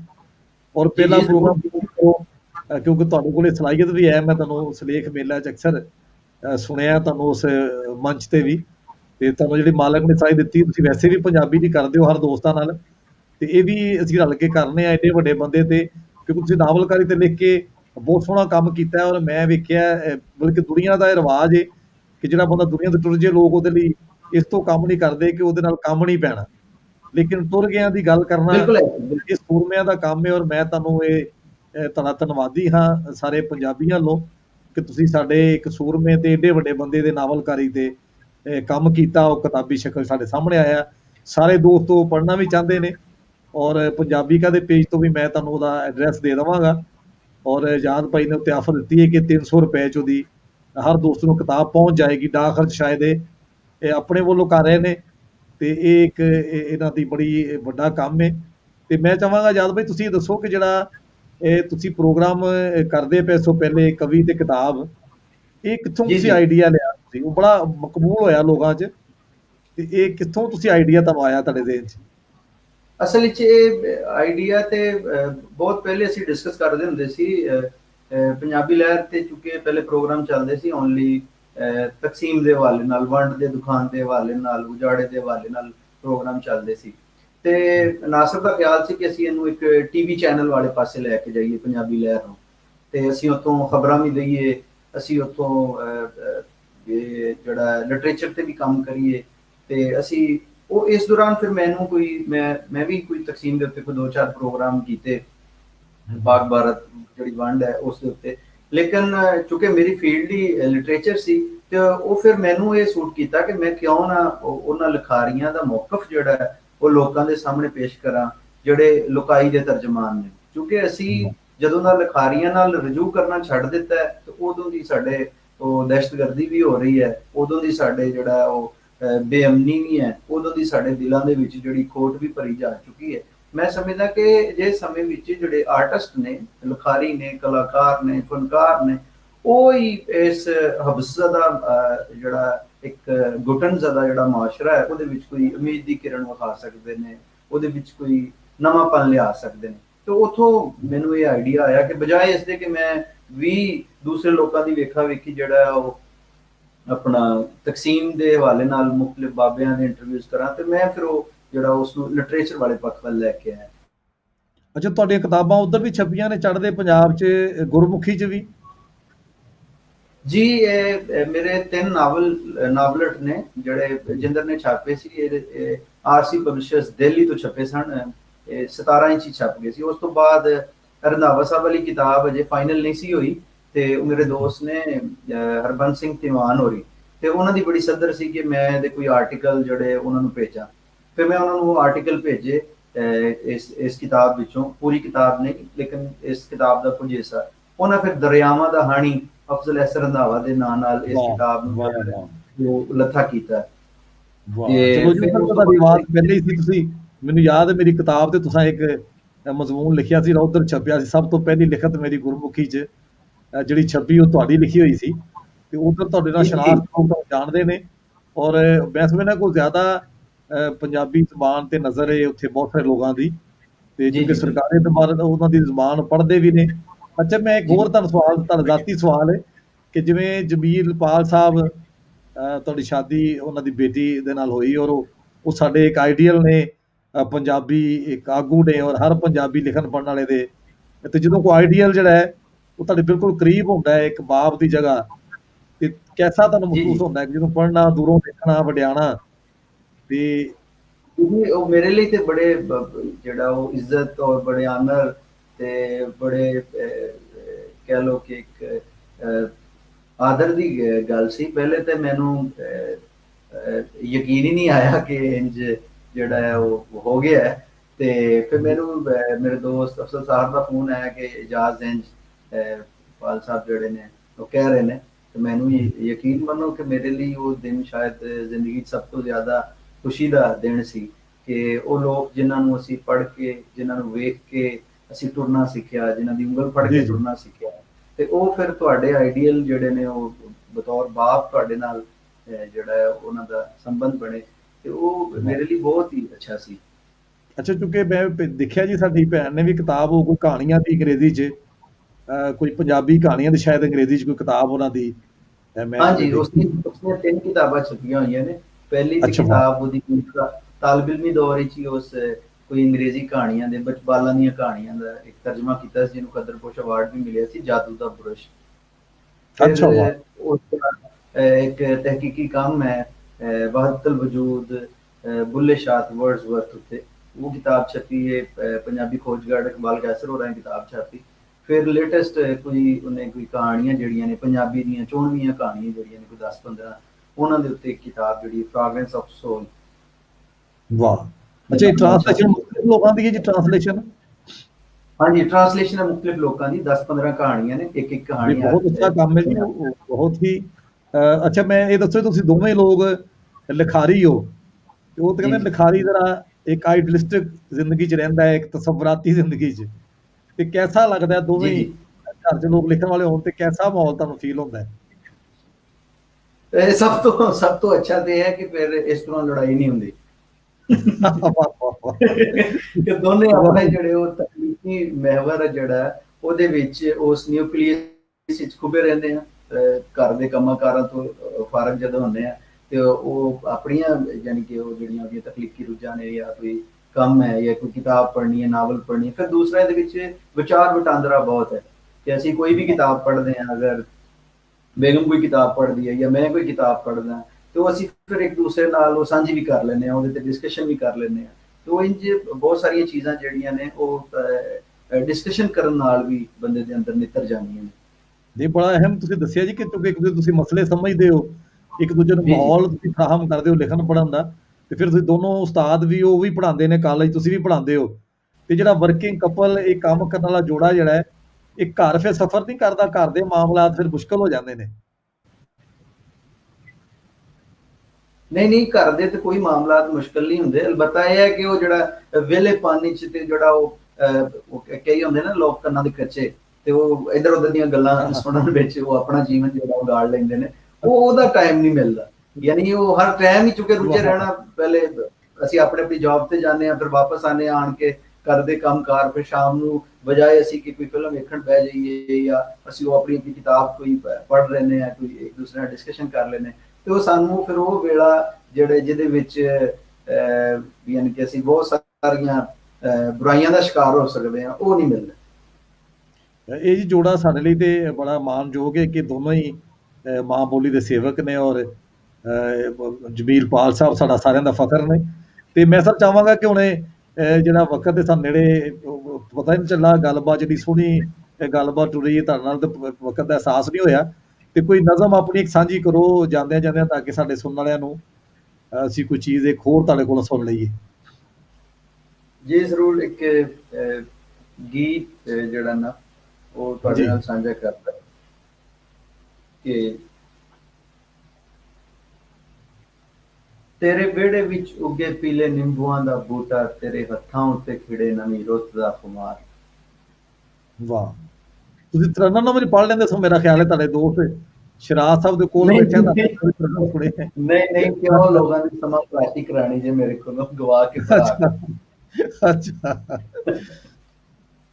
ਮੈਨੂੰ ਉਹ ਫੋਬੀਆ ਨਹੀਂ ਕਿ ਮੇਰੀ ਆਵਾਜ਼ ਜਿਹੜੀ ਹੈ ਉਹ ਬਹੁਤ ਜ਼ਿਆਦਾ ਸੁੰਦਰ ਹੈ, ਤੇ ਮੈਂ ਜਿਹੜਾ ਉਹ ਕਿਸੇ ਖਾਨ ਸਾਹਿਬ ਦੇ ਘਰਾਣੇ ਤੋਂ ਹਾਂ, ਲੇਕਿਨ ਇਹ ਕਿ ਮੈਂ ਏਦਾਂ ਹੀ ਪੜਾਂਗਾ ਜੀ। ਬਿਸਮਿਲ੍ਲਾ। ਚਲੋ ਸ਼ੁਕਰ ਹੈ ਜੀ, ਕਿਸੇ ਕੰਮ ਦਾ ਤੁਹਾਨੂੰ ਨਹੀਂ ਵੀ ਕੋਈ ਆਉਂਦਾ, ਇਹ ਵੀ ਸਾਨੂੰ ਅੱਛਾ ਹੈ ਕਿ ਉਹਦਾ ਵੀ ਇਤਰਾਫ ਕਰਨਾ ਚਾਹੀਦਾ ਨਾ, ਲੋਕ ਉਹ ਵੀ ਨਹੀਂ ਕਰਦੇ।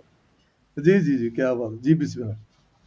ਕਿ ਤੇਰੇ ਵਿਹੜੇ ਵਿੱਚ ਉੱਗੇ ਪੀਲੇ ਨਿੰਬੂਆਂ ਦਾ ਬੂਟਾ, ਤੇਰੇ ਹੱਥਾਂ ਉੱਤੇ ਖਿੜੇ ਨਵੀਂ ਰੁੱਤ ਦਾ ਖੁਮਾਰ, ਤੇਰੇ ਮੁੱਖ ਉੱਤੇ ਨੱਚੇ ਕੋਸੀ ਧੁੱਪ ਦੀ ਟਕੋਰ, ਤੇਰੇ ਵਾਲਾਂ ਵਿੱਚ ਵੱਜੀ ਕਾਲੇ ਬੱਦਲਾਂ ਦੀ ਦਾਰ, ਤੇਰੇ ਜੂੜੇ ਵਿੱਚ ਸੱਜਦੇ ਚੰਬੇਲੀਆਂ ਦੇ ਫੁੱਲ, ਤੇਰੇ ਖਾਬਾਂ ਗਣੀ ਸੋਭੇ ਮੁਖ ਸੁੱਚੇ ਮੋਤੀਆਂ ਦਾ ਹਾਰ, ਤੇਰੇ ਵਿਹੜੇ ਵਿੱਚ ਉੱਗੇ ਪੀਲੇ ਨਿੰਬੂਆਂ ਦਾ ਬੂਟਾ, ਤੇਰੇ ਹੱਥਾਂ ਉੱਤੇ ਖਿੜੇ ਨਵੀਂ ਰੁੱਤ ਦਾ ਖੁਮਾਰ।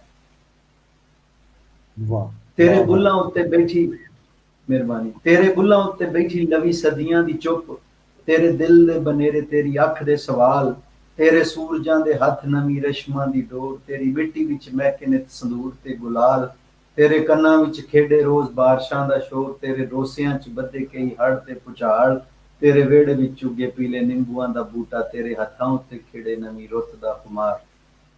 ਵਾਹ। ਔਰ ਤੇਰੇ ਮੱਥੇ ਉੱਤੇ ਲਿਖੀ ਸਾਡੀ ਉਮਰਾਂ ਦੀ ਨੀਂਦ, ਤੇਰੇ ਮੱਥੇ ਉੱਤੇ ਲਿਖੀ ਸਾਡੀ ਉਮਰਾਂ ਦੀ ਨੀਂਦ, ਤੇਰੇ ਬੂਹੇ ਕੋਲ ਹੱਸੇ ਸਾਡੀ ਆਸ ਤੇ ਨਿਰਾਸ, ਤੇਰੇ ਹਰਫਾਂ ਚ ਬੁੱਧਾ ਕਹਿੰਦੇ ਸੁਰਾਂ ਦਾ ਸਰੂਰ, ਤੇਰੇ ਗੀਤਾਂ ਵਿੱਚੋਂ ਆਵੇ ਸਾਨੂੰ ਕਰਨੇ ਦੀ ਬਾਸ, ਤੇਰੇ ਸਾਹਾਂ ਵਿੱਚ ਰਚੀ ਸਾਡੀ ਖੁਸ਼ੀਆਂ ਦੀ ਲੋਰ, ਸਾਡੇ ਪਿੰਡਿਆਂ ਤੇ ਜਾਗੇ ਤੇਰੀ ਚਮਕਾਂ ਦੀ ਲਾਸ, ਤੇਰੇ ਵਿਹੜੇ ਵਿੱਚ ਪੀਲੇ ਨਿੰਬੂਆਂ ਦਾ ਬੂਟਾ, ਤੇਰੇ ਹੱਥਾਂ ਉੱਤੇ ਖਿੜੇ ਨਵੀਂ ਰੁੱਤ ਦਾ ਖੁਮਾਰ। ਵਾਹ ਵਾਹ ਵਾਹ, ਬਹੁਤ ਖੂਬ ਯਾਦ ਬਾਈ, ਬਹੁਤ ਸੋਹਣੀ ਦੁਆ ਹੈ।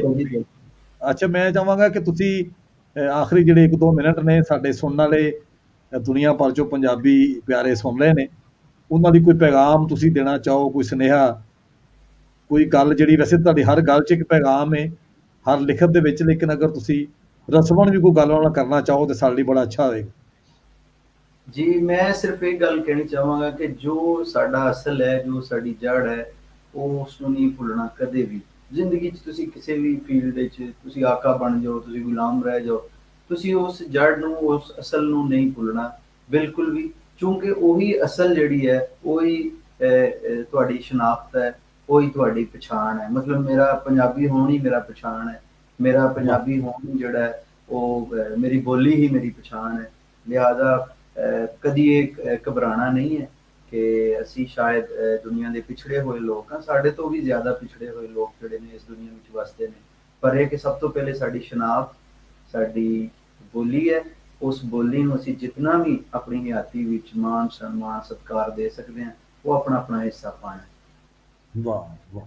ਅੱਛਾ, ਇੱਕ ਸਰ ਆਖਰੀ ਫਰਮਾਇਸ਼ ਮੇਰੀ ਹੈ ਕਿ ਜਿਹੜੀ ਉਹ ਮੈਂ 3 ਬੰਦ ਪੜ੍ਹੇ ਸਨ ਤੁਹਾਡੀ ਨਜ਼ਮ ਦੇ, ਜਦੋਂ ਨਜ਼ਮ ਖਿੜੇਗੀ ਕਾਗਜ਼ ਤੇ ਜਿਹੜਾ ਬੰਦ ਮੈਂ ਨਹੀਂ ਪੜ੍ਹਿਆ, ਮੈਨੂੰ 3 ਹੀ ਯਾਦ ਨੇ ਸ਼ੁਰੂ ਦੇ ਹੀ, ਉਹ ਜ਼ਰੂਰ ਇੱਕ ਬੰਦ ਜਾਂ 2 ਤੁਸੀਂ ਸੁਣਾਓ, ਤੁਹਾਡੇ ਮੂੰਹ ਬੜੀ ਫੱਬਦੀ ਹੈ ਔਰ ਬਹੁਤ ਸੋਹਣਾ। ਕਾਫੀ ਲੰਬੀ ਹੈ, ਲੇਕਿਨ ਉਹਦੇ 1-2 ਬੰਦ ਮੈਂ ਤੁਹਾਨੂੰ ਮੇਰੇ ਸਾਹਮਣੇ ਆਂਦੀ ਹੈ ਤੇ ਮੈਂ ਜ਼ਰੂਰ ਸੁਣਾ। ਜਦੋਂ ਨਜ਼ਮ ਖਿੜੇਗੀ ਕਾਗਜ਼ ਤੇ, ਇਸ ਨਾਂ ਤੋਂ ਤੁਹਾਡੀ ਕਿਤਾਬ ਵੀ ਸ਼ਾਇਦ ਆ ਰਹੀ ਨਜ਼ਮਾਂ ਦੀ। ਜੀ ਮੈਂ ਕੋਸ਼ਿਸ਼ ਕਰ ਰਿਹਾ ਕਿ ਇਹੀ ਮੈਨੂੰ ਬੜਾ ਅੱਛਾ ਲੱਗਿਆ ਇਹਦਾ ਜਿਹੜਾ ਨਾ ਬੰਦ, ਤੇ ਉਹ ਇਸ ਨੂੰ ਜਿਹੜਾ ਉਹ ਅੱਗੇ ਜਾਰੀ ਰੱਖਾਂਗੇ, ਔਰ ਇਸ ਨਾਮ ਤੋਂ ਕਿਤਾਬ ਜਿਹੜੀ ਹੈ ਨਾ ਉਹ ਇੱਕ ਨਜ਼ਮਾਂ ਦੀ ਅੱਛੀ ਉਹ ਛਾਪਾਂਗੇ इंशाअल्लाह। जी सर मैं सुना रहा नज़म जी, बिस्मिल्लाह जी। कि जदों नज़म खिड़ेगी कागज़ ते तदों दिल वेड़े विच खिड़ने ने कुछ रोशन चेहरे हरफां दे, कुछ विखरे वाल ख्यालां दे, कुछ गूढ़े रंग हयाती दे, कुछ रत्ते मूंह सवालां दे। जदों नज़म खिड़ेगी कागज़ ते, जदों नज़म खिड़ेगी कागज़ ते तदों वावां हत्थीं चढ़ने ने कुछ वादे कच्चियां उमरां दे, कुछ किस्से ऐन जवानी दे, कुछ महक तेरी दिलदारी दी, कुछ चाह तेरी मेहमानी दे। जदों नज़म खिड़ेगी कागज़ ते, जदों राह निकलणगे बूहे चों, कुछ आसां पिंडे लूणे ने, कुछ धुप्पां रोना छावां नूं, कुछ हिजरां फिर पगराणा है, कुछ लोड़ां पिटियां मावां नूं। जदों नज़म खिड़ेगी कागज़ ते, और जदों नज़म खिड़ेगी कागज़ ते, जदों हथ उगणगे कंधां चों, कुछ रुखां हथों डिगणे ने, कुछ आलणे मुड़ के चिड़ियां दे, कुछ पखुआं बह के पढ़ने ने, कुछ पीड़ परागे पीड़ां दे। जदों नज़म खिड़ेगी कागज़ ते, जदों नज़म खिड़ेगी कागज़ ते, जदों धुप नचेगी गलियां विच। जदों नज़म खिड़ेगी कागज़ ते, जदों धुप नचेगी गलियां विच, कुछ रंगां रल के घड़ने ने, कुछ मुखड़े सावियां रुतां दे, कुछ बुल्लां उत्ते नचने ने, कुछ ढोले टप्पे फसलां दे। जदों नज़म खिड़ेगी कागज़ ते। वाह वाह, बहुत बहुत शुक्रिया आजादवीर जी, बहुत सोहना ਤੁਹਾਡੀ ਪੜੰਤ, ਤੁਹਾਡਾ ਖਿਆਲ, ਤੁਹਾਡੀ ਸ਼ਾਇਰੀ। ਅਸੀਂ ਹੁਣ ਇਨਸ਼ਾਅੱਲਾ ਦੋਸਤਾਂ ਨੂੰ ਤੁਹਾਨੂੰ ਮਿਲਾਉਂਦੇ ਰਵਾਂਗੇ, ਕਿਉਂਕਿ ਮੈਂ ਚਾਹੁੰਦਾ ਸੀ ਕਿ ਜਿਹੜੀ ਅਫਜ਼ਲ ਅਹਿਸਨ ਰੰਧਾਵਾ ਉਹਨਾਂ ਦੀ ਨਾਵਲ ਨਗਾਰੀ ਤੁਸੀਂ ਕੰਮ ਕੀਤਾ, ਨਾਵਲਕਾਰੀ ਤੇ ਅਸੀਂ ਪਹਿਲਾ ਸੈਸ਼ਨ ਇਹੀ ਰੱਖਾਂਗੇ 3 ਤਰੀਕ ਨੂੰ 5 ਵਜੇ, ਤੇ ਉਹ ਤੁਸੀਂ ਕੰਡਕਟ ਕਰੋਗੇ। ਉਹਦਾ ਸੈਸ਼ਨ ਦਾ ਨਾਮ ਵੀ ਇਹੀ ਹੋਏਗਾ, ਕਿਉਂਕਿ ਉੱਥੇ ਹੋਰ ਦੋਸਤ ਵੀ ਸੱਦਾਂਗੇ ਤੇ ਪੰਜਾਬ ਦੇ ਏਡੇ ਵੱਡੇ ਇੱਕ ਸੂਰਮੇ, ਇੱਕ ਲੈਜੈਂਡ ਰਾਈਟਰ ਨੂੰ ਅਸੀਂ ਲੋਕਾਂ ਨਾਲ ਮਿਲਾਵਾਂਗੇ, ਕਿਉਂਕਿ ਤਰਜਮੇ ਤੇ ਬਹੁਤ ਕੰਮ ਹੈ ਉਹਨਾਂ ਦਾ, ਔਰ ਉਹ MNA ਵੀ ਸਨ। ਔਰ ਤੁਹਾਡਾ ਜਿਹੜਾ ਇਹ ਕੰਮ ਹੈ ਬਹੁਤ ਹੀ, ਮੈਨੂੰ ਮੈਂ ਤੁਹਾਨੂੰ ਇੱਥੇ ਬਹੁਤ ਜ਼ਿਆਦਾ ਮੁਬਾਰਕਬਾਦ ਪੇਸ਼ ਕਰਨਾ, ਤੇ ਮੈਂ ਆਪਣੇ ਸੁਣਨ ਵਾਲਿਆਂ ਨੂੰ ਇਸੇ ਨਜ਼ਮ ਜਿਹੜੀ ਸੀ ਕਿ ਇਸ ਆਸ ਦੇ ਨਾਲ ਹੀ ਤੁਹਾਡੇ ਕੋਲ ਇਜਾਜ਼ਤ ਮੰਗਣਾ ਵਾ ਕਿ ਜਦੋਂ ਨਜ਼ਮ ਖਿੜੇਗੀ ਕਾਗਜ਼ ਤੇ ਫਿਰ ਦੁਬਾਰਾ ਮਿਲਾਂਗੇ ਇਸੇ ਤਰ੍ਹਾਂ ਦੇ ਪੰਜਾਬੀ ਪਿਆਰੇ ਕਿਸੇ ਆਪਣੇ ਹੀਰੋ ਨੂੰ ਲੈ ਕੇ। ਅਸੀਂ ਇਜਾਜ਼ਤ ਦੇ ਸ਼ੁਕਰਗੁਜ਼ਾਰ ਹਾਂ, ਔਰ ਇਹ ਤੋਂ ਬੜੀਆਂ ਆਸਾਂ ਨੇ ਕਿ ਇਸ ਸਾਡੀ ਨਵੀਂ ਨਸਲ ਦੇ ਨੁਮਾਇੰਦਾ ਨੇ ਜਿੱਦਾਂ ਸੋਹਣਾ ਇਹ ਕੰਮ ਕਰ ਰਹੇ ਨੇ, ਔਰ ਜਿੰਨੇ ਪੱਖਾਂ ਤੇ ਕਰ ਰਹੇ ਨੇ, ਮਾਲਕ ਇਹਨਾਂ ਨੂੰ ਹੋਰ ਹਿੰਮਤ ਦੇਵੇ, ਔਰ ਪੰਜਾਬੀਆਂ ਨੂੰ ਆਪਣੀ ਜ਼ੁਬਾਨ ਦੇ ਨਾਲ ਉੱਤੇ ਫਖਰ ਕਰਨ ਦੀ ਤੌਫੀਕ ਵੀ ਦੇਵੇ। ਤੇ ਮੈਂ ਇਸੇ ਹੀ ਆਪਣੇ ਗੱਲ ਦੇ ਨਾਲ ਆਪਣੇ ਮਹਿਮਾਨ ਆਜ਼ਮ ਮਲਕ ਨੂੰ ਇਜਾਜ਼ਤ ਦਿਓ। 3 ਤਰੀਕ ਨੂੰ 5 ਵਜੇ ਅਸੀਂ ਅਫਜ਼ਲ ਹਸਨ ਰੰਧਾਵਾ ਹੋਰਾਂ ਦੀ ਨਾਵਲਕਾਰੀ ਦੇ ਸੈਸ਼ਨ ਤੇ ਹਾਜ਼ਰ ਹੋਵਾਂਗੇ। ਔਰ ਉਸ ਅਸੀਂ ਧੰਨਵਾਦੀ ਹਾਂ ਕਿ ਆਜ਼ਾਦ ਹੋਰਾਂ ਨੇ ਸਾਡੀ ਇਹ ਬੇਨਤੀ ਕਬੂਲ ਕੀਤੀ, ਇਹ ਉਹ ਪ੍ਰੋਗਰਾਮ ਕਰਨਗੇ। ਔਰ ਅਸੀਂ ਚਾਹਾਂਗੇ ਕਿ ਜੁੜੇ ਰਹਿਣ, ਜਿਵੇਂ ਬਾਕੀ ਸਾਰੇ ਪਲੇਟਫਾਰਮਾਂ ਨੂੰ ਵਕਤ ਦਿੰਦੇ ਨੇ, ਬਹੁਤ ਸਾਰੇ ਪਰਚੇ ਐਡਿਟ ਕਰਦੇ ਨੇ, ਕਿ ਪੰਜਾਬੀ ਕਦਾ ਵੀ ਇਹ ਮਾਣ ਨੇ, ਤੇ ਅਸੀਂ ਇਹਨਾਂ ਨੂੰ ਜੀ ਆਇਆਂ ਨੂੰ ਆਖਦੇ ਹਾਂ। ਔਰ 3 ਤਰੀਕ ਨੂੰ ਇਹਨਾਂ ਨੂੰ ਦੁਬਾਰਾ ਸੁਣਾਂਗੇ। ਰੱਬ ਰੱਖਾ, ਅੱਲਾ ਹਾਫਿਜ਼।